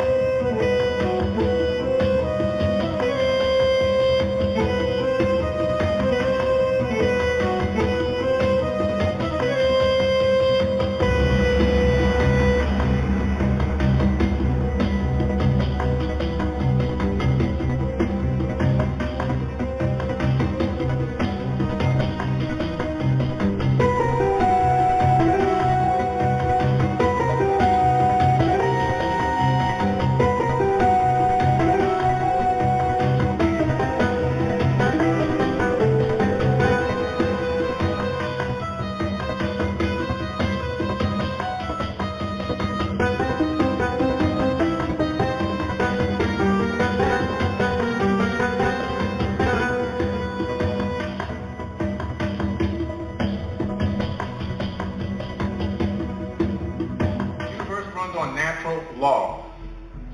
So, binding immutable conditions that govern the consequences of behavior, general principles of natural law, these are from Thoth, the Atlantean, from his mystery school. The principle of mentalism, the principle of correspondence, these are all Hermetic principles, or really Kemetic principles, because they began before Hermes, before the Greek age. The principle of polarity, the principle of rhythm, the principle of cause and effect, and the principle of gender. So we touched on some of these in the first class. We're going to touch on a few of these in this class. But I can't get to it enough. The principle of mentalism. It's kind of what I've been focusing on, just kind of giving you a little bit of my own background and where I come from. Mentalism. Consciously making thoughts become reality. When people, a lot of people get offended when we say that you're God, I'm God. Oh man, you didn't make a planet. You know, the esoteric message still eluded them. They didn't get it. When you tell somebody that they're a god or a goddess, we got goddesses in here for sure, you're telling them that the divine energy that created this entire universe is inside of their body. And because that energy is inside of their body, that same divinity is part of them. And because it's part of them, they're God. Period. Point blank. It's just that simple. So part of the same powerful force that created the galaxies and stars and even the multiverse is flowing through your veins, which means some of that power you have access to. And we prove that we have access to that power on a daily basis, and I'm going to show you how. Your memory is really an incredible thing. You know, I do simple things like I forgot where I put my keys or my cell phone. So most of the time the cell phone is in my hand. I can't find my cell phone, it's in my hand. Stuff, dumb stuff like that. But for the most part, my memory's been pretty decent. I've been blessed with a pretty decent memory. I mean, you know, I can kind of really recite the periodic table of elements, you know, if I wanted to. But there's still things that elude me, like direction. I have no sense of direction whatsoever. At least I think I have no sense of direction. But the fact is, every one of our memories operates in different ways, but it's just as crisp. It's just that we access specific parts of our mental through our recall process. But you don't realize that your subconscious is calculating and taking in every single thing that's going on in every single second. Since I've been up here, every single one of your faces has been permanently stored in my memory and in my DNA. Every single one of your outfits, every color you have on, every piece of jewelry, every watch, the whole camera set, everything, every speck of dust on the floor, every piece of paper, every water bottle, everything that's in this room is permanently locked into my memory and available for recall. And not just any kind of recall. I'm talking about complete high detail recall. So what they did was they did a case study on people, random people who volunteered for the case study, and they split them in half. Some people, they took them for a walk through a city. That's why I have this picture up. And some people, and the other people, they took them all for a walk through a city. But they took some people and they did what do you call it? They did when they put you under hypnosis. They put them under hypnosis. And the other people, they didn't put them under hypnosis. So they asked the division of the people, half over here that didn't get hypnotized, what did you see? And they wrote down everything they saw. The people that were hypnotized, they said, give me everything you saw. It was almost 3 times the amount of information. Almost 3 times, just from being hypnotized. They were able to go and tap into the subconscious, and they were able to pull up information. And the information was verifiable because it was in the city that they walked through. They were able to recall jewelry and windows, not only the jewelry, but what kind of watches they were. Conversations that they heard walking by people throughout the walk, and even signs of buildings and stores that they've never been in and never even thought about going into. They were able to recall that information. So typically you're thinking, oh, they're looking for things to remember, but they were remembering things that they had no interest in whatsoever and didn't even realize that their minds were even downloading that information. Okay, that's the power of the mind. So everybody here, I'm sure, saw the movie The Matrix, just about everybody. Okay? If you haven't seen that movie, you got to go check it out. I saw it when it first came out, because I knew right away it was going to be a metaphysical story just from the previews. A lot of the things that I saw in the preview of The Matrix, which was a long time ago, I was like, wow, this is how my mind thinks. So I had to go see it opening night. Amazing movie because they really exposed a lot of metaphysical information, a lot of quantum mechanics, quantum physics, a lot of spirituality, spiritual messages. And the main character's name is Neo. They gave him the name Neo because of the neocortex. So the neocortex is Latin for new bark or new rind, also called the neophallium or new mantle. It is part of the brain in mammals.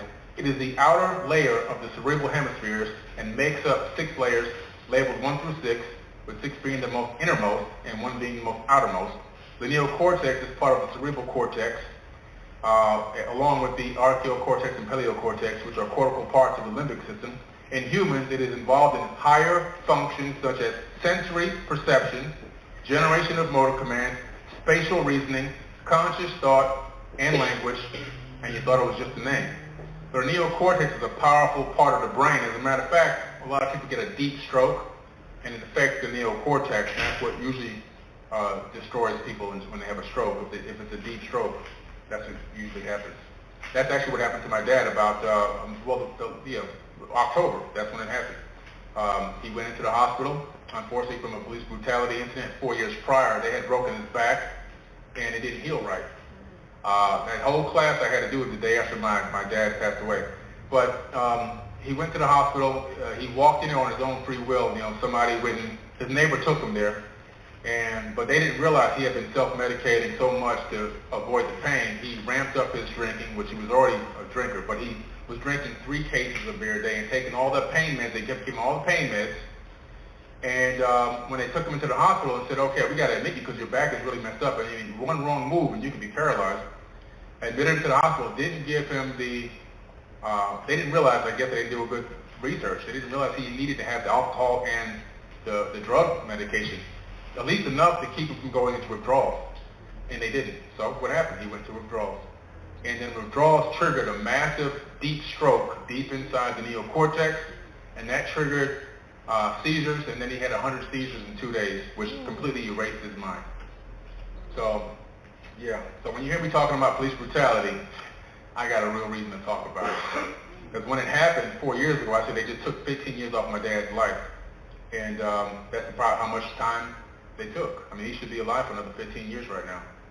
So, you know, it's unfortunate. So we're going to talk about light. Light equals intelligence, okay? Light equals intelligence. Everything in this entire universe is made of light. This is where you're going to see a little overlap from New York. So we're living in a light matrix. I'm not going to go heavy into quantum holographic universe theory right now today, but just understand that at the smallest level, at the smallest particle, if you crash them together, you're going to discover that the only thing that really exists in this whole third dimension is light. Light, these particles are only light slowed down to a specific frequency and that interact with consciousness. And that's what we get the illusion of matter and solidity. Like I said before, 7.5 billion people on the planet. But if I take away all the empty space in between all the atoms of those 7.5 billion people, I can fit everyone into a sugar cube. Okay? You got to realize that. My hand is hitting this table, or is it not? My hand isn't hitting the table. My hand is repelling the table. Really what's happening is the electrons in my hand are repelling the electrons in this tabletop. If I can phase shift the atomic frequency of the atoms in my hand to the frequency of the atoms in this table, I would pass my hand right through this table as if it didn't even exist. Okay? So when you hear about things like beings walking through walls and things like that, in my mind, I could be wrong, but I think it's advanced technology. I think that some of these people have the capability of doing things like that. I think there's beings that can even phase shift their frequency and walk from one dimension into our dimension and then back again, and then back again. So I think that you know, it's nothing but light frequency, an understanding of how light frequencies truly work and how to manipulate them. So basically, what quantum physics has now proven through the double slit experiment is that all that exists are electromagnetic waves. There is nothing solid until a consciousness interacts with a wave and collapses it into something we consider to be solid. And what this means is, while you guys are all here right now, your house, wherever you live, exists as a wave, a waveform. It doesn't exist as a solid structure until you look at it. Until you look at it. And there's a frame-by-frame delay, which we'll go into a little bit there, where we're not in real time, we're in lag time. We're actually a little bit behind. But everything exists as light. The first ever photograph of light, both as a particle and a wave, was just taken. This is from physics.org.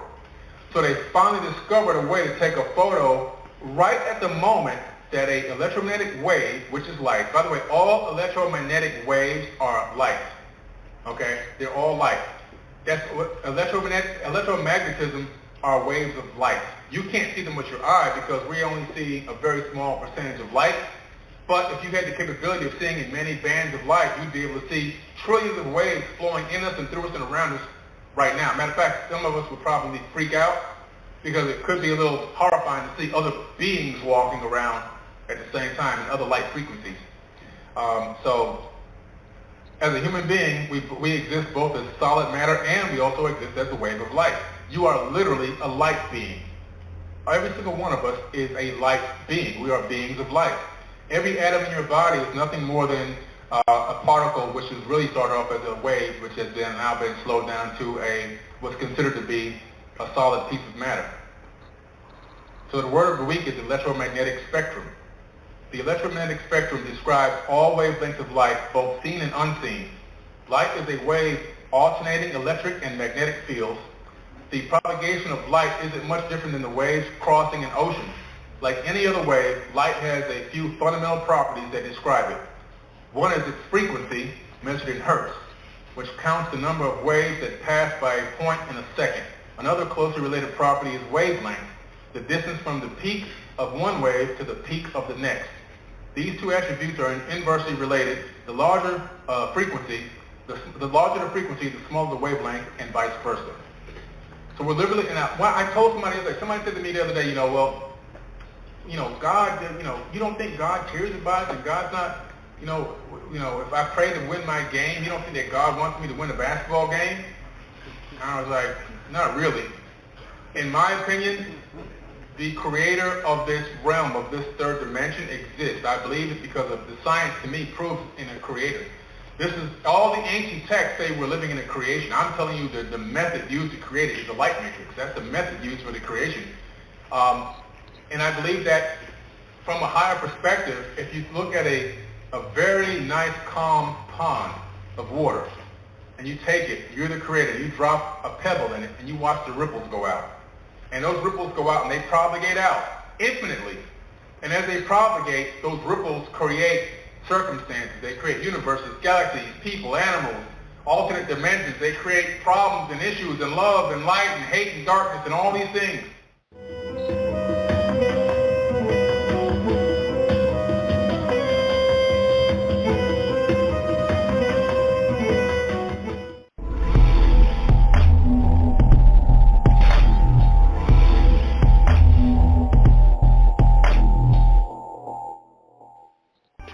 Hi, I'm Billy Carson, researcher, speaker, and best-selling author of The Compendium of the Emerald Tablets and Woke Doesn't Mean Broke.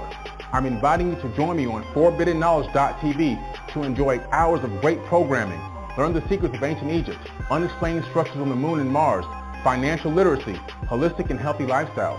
Go now to ForbiddenKnowledge.tv and get 3 days free. While there, you can enter to win a Rolls Royce. That's ForbiddenKnowledge.tv.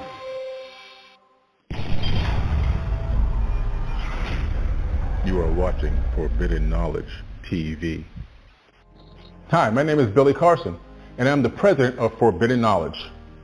We have an amazing investment opportunity here for anyone who wants to buy shares in Forbidden Knowledge. The money that's generated from this crowdfunding platform is going to be used to bring on a new content acquisitions partner. We're going to hire a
right, everybody, we're back. I'm your host, Tarhaka, Amana LB, and tonight our special guest was Dr. Walter Williams. The title of the broadcast was supposed to be How Jesus Christ and the Virgin Mary was created. That was the way it was supposed to go. And it took me a minute, but eventually we got around to answering some of those questions and stuff. And my brother, he's going on off the air now, and we was unable to come to an agreement about me and him. He won't be an African, but I'm not an African. And he failed to examine the fact that all of us, the people that look like me on this continent, perhaps they didn't even come from Africa. They always been here. And that's the problem that a lot of people is having because it goes all the way back to the first lie that was told in the beginning, that civilization itself started in Africa without any further investigation on anything else. Now, when we look at and examine the evidence, we see the original, absolutely original people of the land called China that look like me. When we go to Cuba and we see the original people there, they look like me.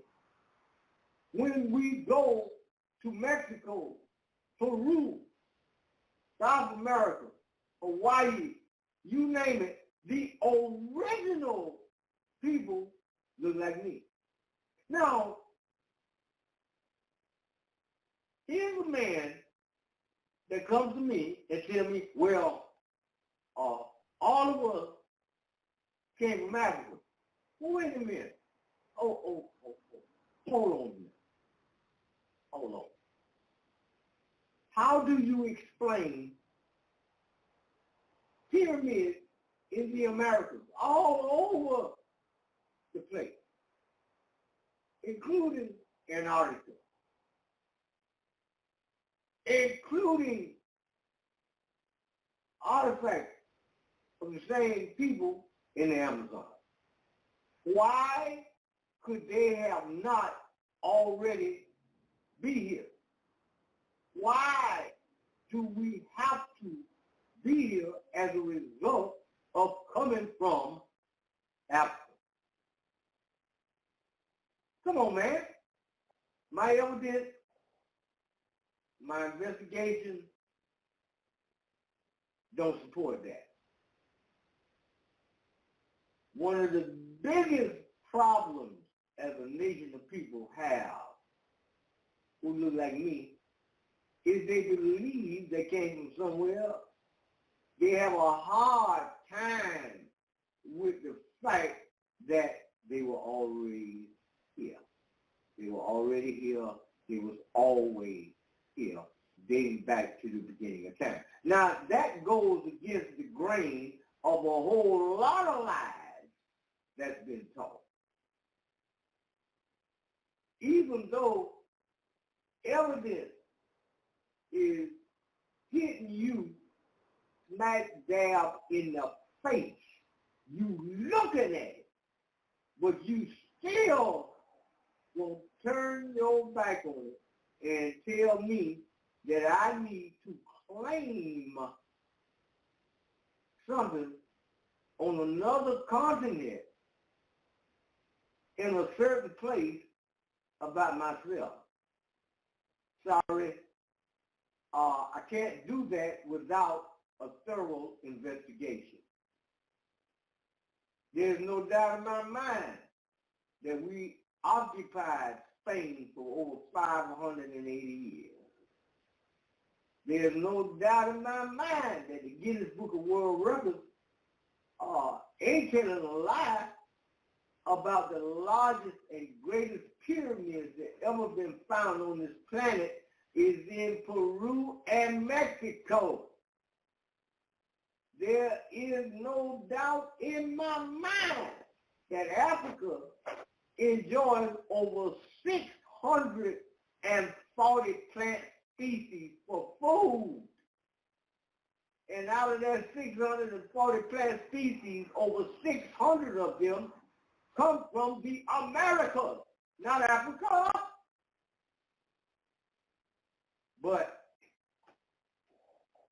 as long as I run around and call myself an African Egyptian, there is a problem because there's too much evidence to the contrary. It's overwhelming to the point that it is totally compelling. Totally. But a man tell me that my greatness is laying in North Africa unclaimed. Now, when we do the etymology, when we look at the definition of all the words that's used, when you look at the word Africa, what is that? What's the definition? What's the etymology? Or we look at the word Egypt, okay? What's the definition? What's the etymology? Where it came from? When we start turning over these kind of stones, then we find something totally different. But according to some people, you are not supposed to say anything other than what I told you to say. Sorry, you got the wrong person. Y'all hold on a minute.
We're dealing with advanced technology. We're dealing with advanced wisdom and understanding.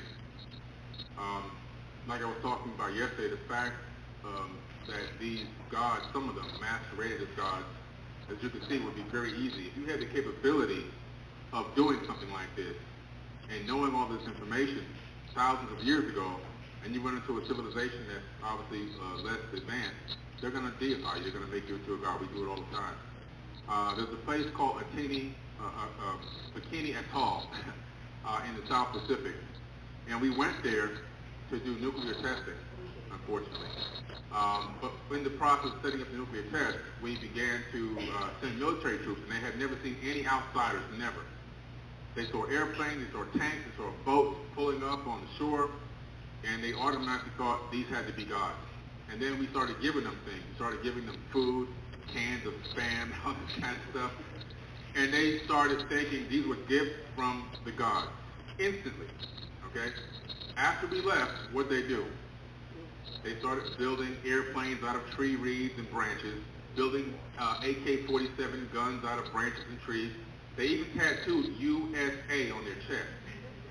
It's called a cargo cult, and it happens no matter where you go in this universe when you have that situation. That's why there's a prime directive that's talked about in a lot of science fiction movies. But I believe that prime directive is a real thing. The prime directive of an advanced civilization interacting is forbidden to interact with a less advanced civilization.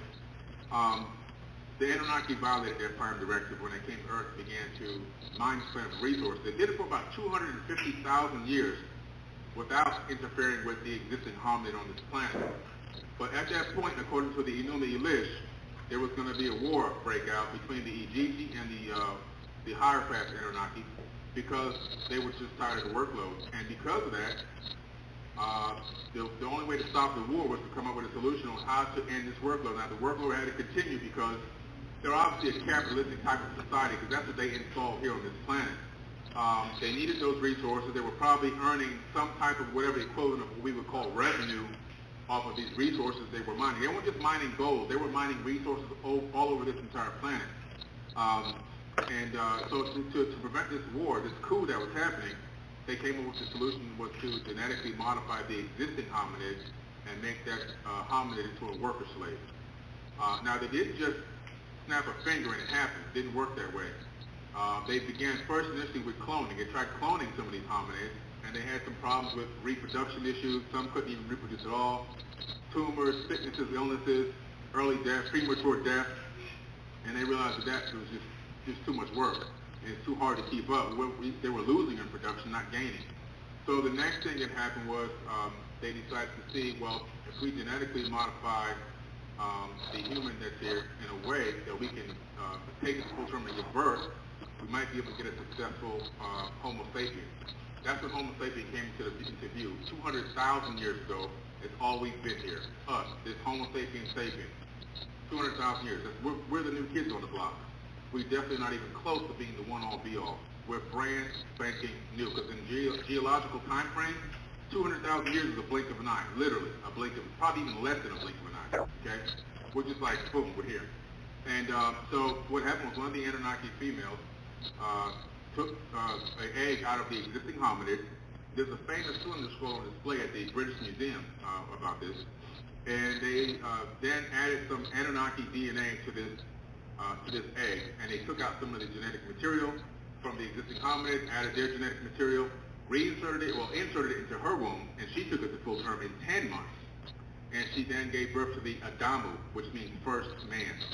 The Adamu. And the Adamu was then placed in the Garden of Eden, which is located in where? Iraq. It wasn't in Africa, sorry, it was Iraq.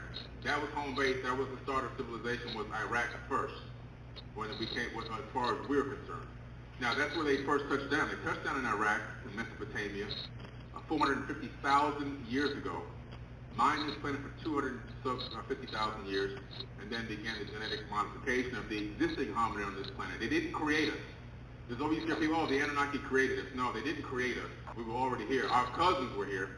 We're now an offshoot of the cousins because we've been genetically modified. This is why we have smaller brains, smaller skulls. A lot of the skulls have been found all over the planet. Our skulls are smaller. Our brains are smaller. Our pineal gland is smaller. We have what they call junk DNA, which is not junk. It's just been disconnected. You're not connected to the universal grid like we used to be, thousands of years ago. They've disconnected us. So when people say, oh, according to schools, that our ancestors or these existing or these ancient hominids over here before Homo sapiens were just dumb cavemen. Not on my research. I think they were a lot smarter than us. Maybe not technologically, I'm talking about spiritually. Spiritually, they were more tuned to the human resonant frequency of the earth, more in tune with nature. They probably used their magnetite crystals in their brains to navigate the planet and have higher levels of intuition, which we've been totally disconnected from. If you've ever seen a tsunami come inland, like the one that hit Indonesia and some of these other places, the wild animals are never caught up or swept away in the flood. Okay? Why is that? They understand they're in resonant frequency with this planet and what's happening. They can sense that and they can get to higher ground. They go to the hills and to mountains. Human beings, Homo sapiens sapien, we just stand right there and get our cameras out. Look, there's a tsunami coming. And then we just get swept away. It's crazy, but it just shows you how disconnected we are. I was having breakfast with somebody the other day and was talking about this giraffe hotel in Africa, where the giraffes are roaming around the hotel, and there's openings in the hotel walls where they put their heads in and you can feed them while you're eating your own food. And he goes, no, that's just horrible. The giraffes should be free. They're supposed to be wild animals. That's imprisonment and torture. And then he bit into his bacon. I'm just sitting there. But the point I'm making is, I have nothing against me eating bacon, but what I'm saying is, do you see the disconnect that we have? We're disconnected from nature and we don't even realize it. We take everything for granted. We're totally disconnected. We don't see it. A pig is about 15% more intelligent than a dog. Yet we slaughter the pig and eat the pig, and the dog, you better not touch that or you go to prison. I'm not saying anyone has a higher value than the other one. I'm just saying, think of it, logically. It just logically would seem that if you're going to kill one of the two of them, wouldn't it make more logical sense that the pig is a higher level of sentient being than the dog, since it's a lot more intelligent? So it's just we're just lost our synchronicity, and we're trying to find it again. We're trying to regain our synchronicity, trying to regain our consciousness, and I think a lot of these cosmic waves are having a direct effect on our DNA and allowing some of us to start to begin that reconnection process. And a lot of the children that are being born under this, well, if you can avoid getting vaccines, just my personal opinion. None of my kids are vaccinated, and they all became Division I athletes, state champions in boxing. Not bragging, but it just is what it is. You know what I'm saying? Because that will definitely destroy them. And this is my personal opinion. Not everybody. Some of us get lucky, but autism has definitely increased. But so that's just one of the ways that they decide to try to dim the light of these new kids that are coming up with these special gifts. It's through medicines and injections, and it's a very dangerous thing. If you're going to have a child these days, you need to put together a birth plan that's issued and given to the hospital before the baby comes. And in that birth plan, you need to say specific things, like there's no vaccine to be given to my baby, no eye drops to be given to my baby. The baby should be brought directly to my chest immediately and not taken away from me for any particular reason. Do not disconnect the placenta. The placenta should stay connected. I want a lotus birth. Let all of the nutrients come out of that placenta into that baby. Before you even get to the point of getting to 9 months, you should be definitely changing your diet if you haven't already. So if your diet's not that great, because breastfeeding organic milk to a baby is great, but if you're eating GMOs and toxic food, you're still going to give the same thing to your baby. You might as well go buy Similac. Okay? The clothing that you put on your baby should be organic clothing. Your diaper should be organic. Okay, you shouldn't be putting Pampers or whatever they call the next brand out here now on your baby, because those things contain toxic chemicals that are designed to give different types of rashes, so that you can just go then in turn and go buy rash medicine to put on the baby's bottom, which then it's just a cycle, guys. They've got you in this loop. They got you, it's a very well thought out system. Very well thought out system. A lot of people don't realize that fast food companies are well vested into pharmaceuticals, and pharmaceuticals are well vested into fast food companies. Why is that? It's part of the cycle. Get them on the fast food, get them hooked on it, make them sick, get them on pharmaceuticals, and they all profit from it, and they just laugh at it. They just laugh at it. So it's a system. It's a system that's been installed for tens of thousands of years, or even more. It's really unfortunate, but we're getting to the point now where we're starting to recognize and realize it and break through. And thankfully, a lot of information like this has been left behind, because just seeing something like this and understanding how advanced you have to be, and the fact that we now can even perceive this and understand this and figure this out lets us know that we're going in the right direction consciously. We're starting to really wake up, and we're starting to really be able to put things together and understand things and put pieces of the puzzle together. And once we can do that, then now it's almost like when Enlil came back to the Garden of Eden. Enlil, not Yahweh. Yahweh, in your DNA. That's where Yahweh is, what we talked about yesterday. You are God, this divine energy, the divine force that flows through all of our bodies, that enhances and takes us to the next level. But Enlil was the one who came to the Garden of Eden. Now, when he came back to the Garden of Eden and realized that his brother Enki had told the humans, Adam and Eve, about knowledge and wisdom and who they truly were, knowledge of self, and they put on clothes and became ashamed and everything else. The apple was knowledge. It wasn't a real fruit that you pluck from a tree and bite into. It was knowledge. When he realized that they had gained a specific amount of knowledge and became to another level of sentience and realized who their true self was, he got angry, and then he banished them from the garden. Now, who was Enlil? He was also known as Satan, the Lord of Eden, in ancient texts. So now you see where you get Satan from. It's Enlil. Now, what he did was he played the big mind trick. He then fooled everybody into believing that his brother Enki was the serpent and the evil one, when it was really him. So when you read the Sumerian tablets, you begin to find out that after the Great Flood and all this happened, and they reset civilization, and people were multiplying on the planet in incredible numbers.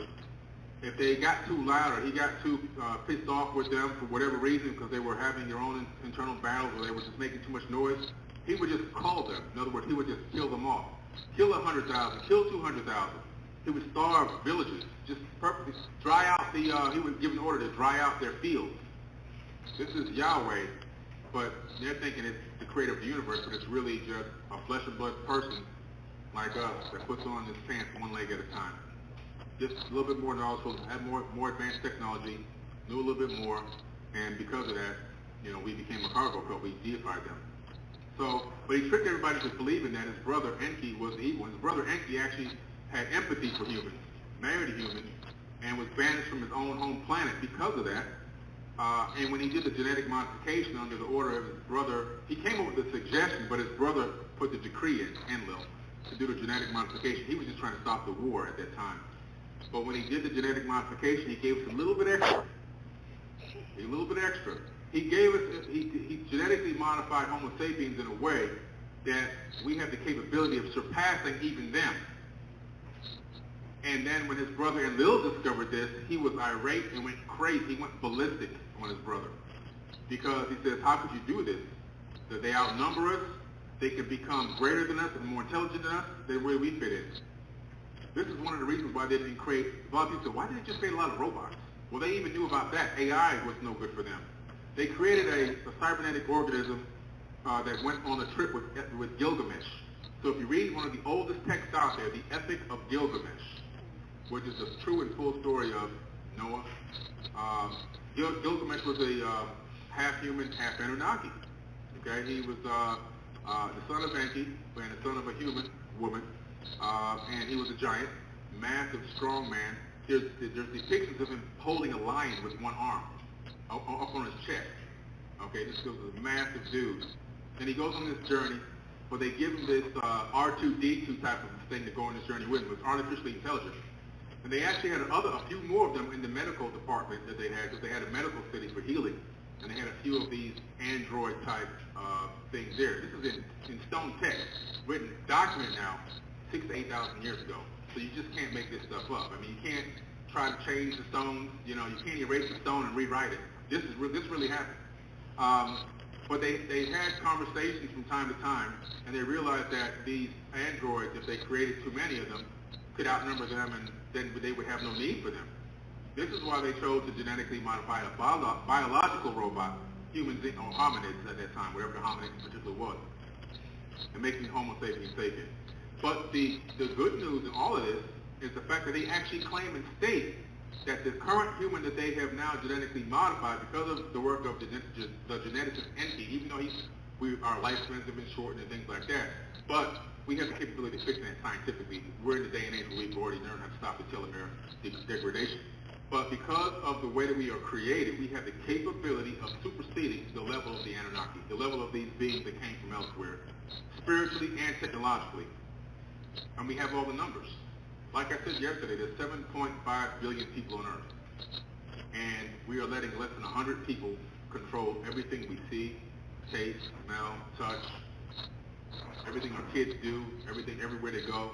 We let them abduct our kids shortly after they're born and put them in these buildings to put them in the systematic structure of quote-unquote education, which is really not education at all.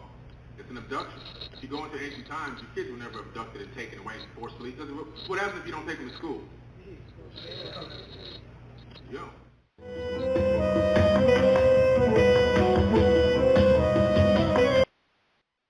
All right, everybody, we're back. I hope y'all got something out of the information that the brother just laid out. It's Billy Carson. However, I wanted to say a few things about our ability to acquire information and to disseminate information to the people, our loved ones.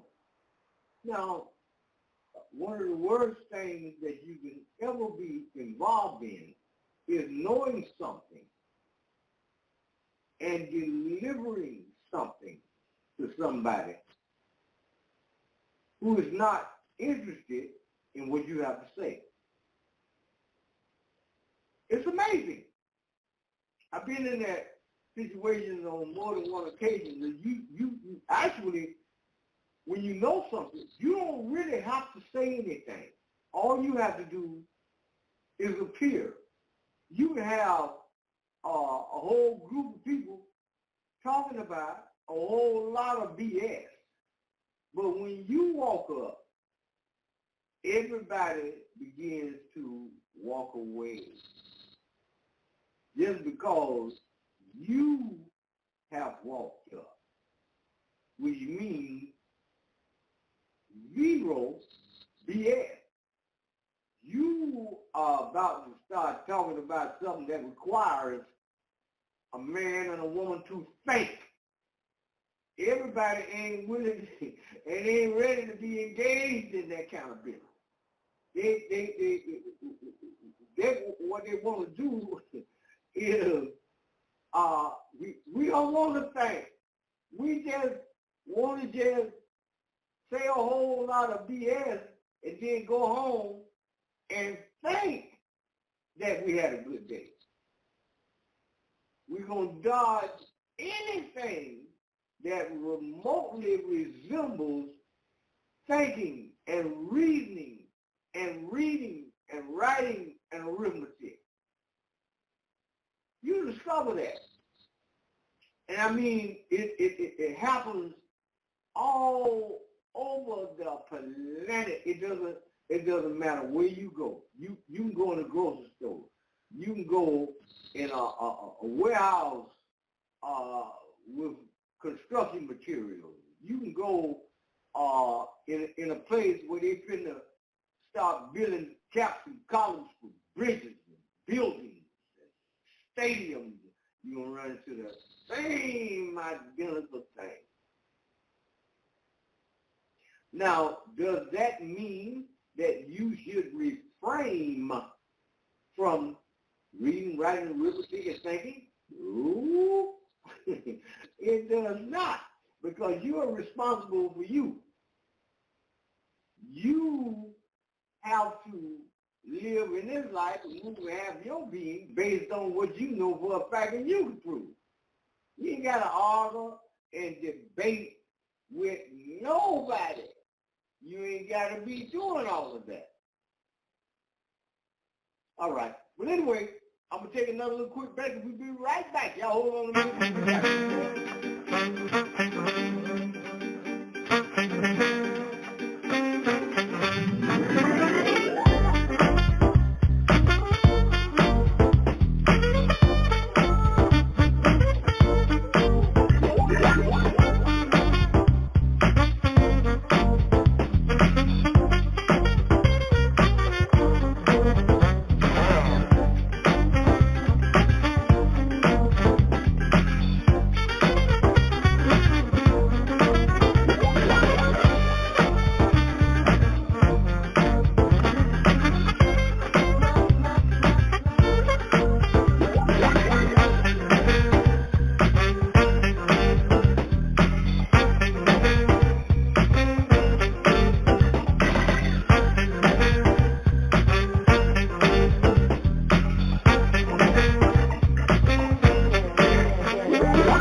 everybody, we are back, and we are down to the last 7 minutes and 28 seconds.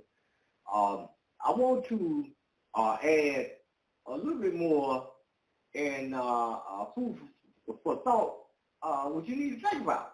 Okay, now, you discover that when you go out among people, you have to be cognizant of the fact that you are entering a light spectrum, you're entering a vibrational frequency. Now, everybody in the place that you're going at is not guaranteed to be vibrating at a high frequency of vibration. You may go in a place, you happy, you having a good day, you excited, you vibrating at a high frequency. But when you get in this place, there is another person there, maybe a cashier, maybe a worker on the aisle, maybe in a grocery store, maybe, and you discover that these people are vibrating at a very, very low vibrational frequency. So once you discover that, and you discover it real, real easy. All you got to do, you ain't got to say nothing to nobody. You get close to them. You can look at them. They get close to you and look at you, and you can tell them, oh, no, let me move back a little bit. Let me back up. Now, this kind of business happens on a regular basis.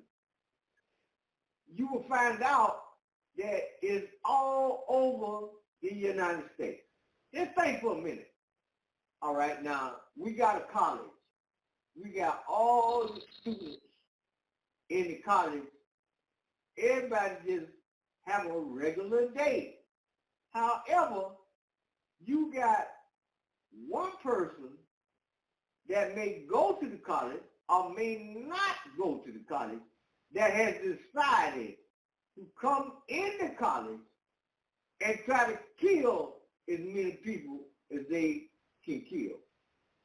It's resonating at a very, very low vibrational frequency, and they are upset about you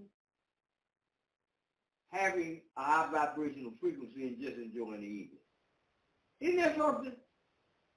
So you got to be aware and pay attention about your environment and the people you are around, and where you go. You need to, you got to, you cannot just say, well, look, I'm just here and to do what I'm doing. I ain't paying no attention to the man over there. I ain't paying no attention to the woman over to the left. I'm just here. I'm just doing what I can do. Now, I know you have to put a little bit of work. Now, I know that. But it may mark the difference in you going in a place alive and coming out the same place alive. Because things is really, really, really getting kind of messed up here, especially in these days that we're living in. It's the most amazing thing that I've ever seen in my life. You got a man, he's in his late 40s. They done terminated him. He upset about it. So what he gonna do is he going back to the college and kill as many people as he possibly kill. Now, on the other side of the spectrum, the people in the college, they have no idea he's vibrating at that low vibrational frequency. They have no idea. They just victims. I got up in the morning feeling good. I'm happy about this evening and yesterday, and I'm going to go do what I normally do on a regular basis. But this time when I go there, all of a sudden, there's a madman that's trying to kill me. He done already shot my best friend. They did. And then he tried to shoot me. And then he went on to start killing other people and stuff. Isn't that something? It is amazing. So my advice to you is, why don't you start paying attention and start engaged in thinking? Keep your eyes open. Keep your ears open. Pay attention. Now, I'm not saying that everybody got to be a suspect, but tune into wherever you go and whatever you are involved in, and be aware of your environment. Okay? You can survive. Because that's what it's all about. You get 24 hours in a day. Some people, especially some of the victims, they were given 24 hours, but they did not have 24 hours. They was cut down to 4, 3, 2, 1, 6, 7, 8, 9, 10. They were trying to make it to the next day, but they ain't make it. Because of external circumstances. They vibrating at one frequency, and the heck of a fool vibrating at a whole different low vibrational frequency. Okay, we're going to bring the broadcast to a close. So y'all doing it my way. It's time.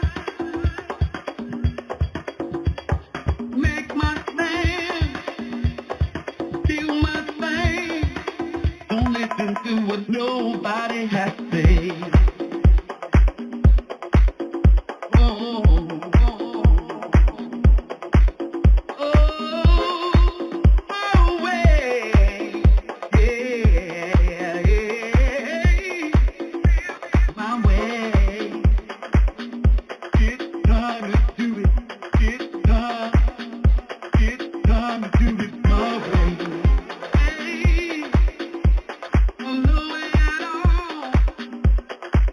I'll do it my way, my way, my way. My way, my way, or no way at all. I'll do it my way, my way, my way. My way, or no way at all. People, hear me, what I'm saying. Things that change, I'm doing my way. I don't know if you understand. But from now on, this is our way. You hear me, what I'm saying. Things are changing, doing my way. I don't know if you understand. But from now on, this is my plan. I'll do it my way, my way, my way.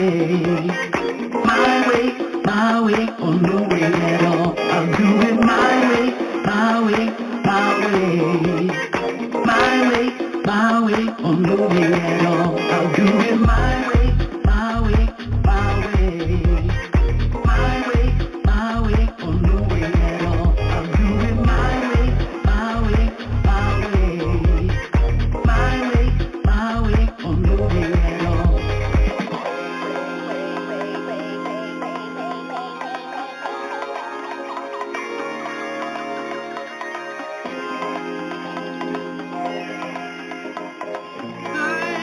Start doing things my way, yeah. My way, my way. I'll do it, oh yeah. I'll do it my way, my way, my way. My way, or no way at all. I'll do it my way, my way, my way.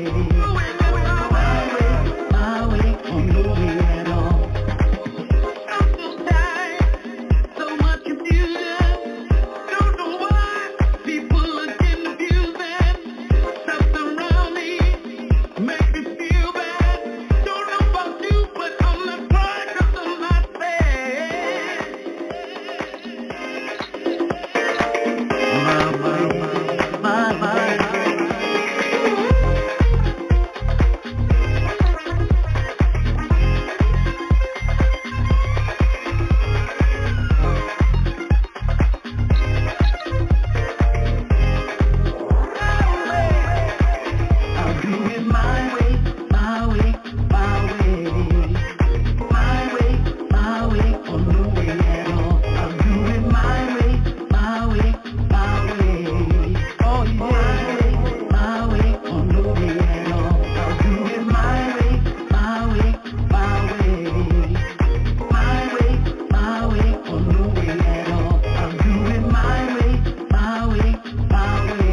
right, everybody. That closes our broadcast. I'm your host, Tarhaka, Amana LB. I appreciate you all listening to me, and y'all have a good evening.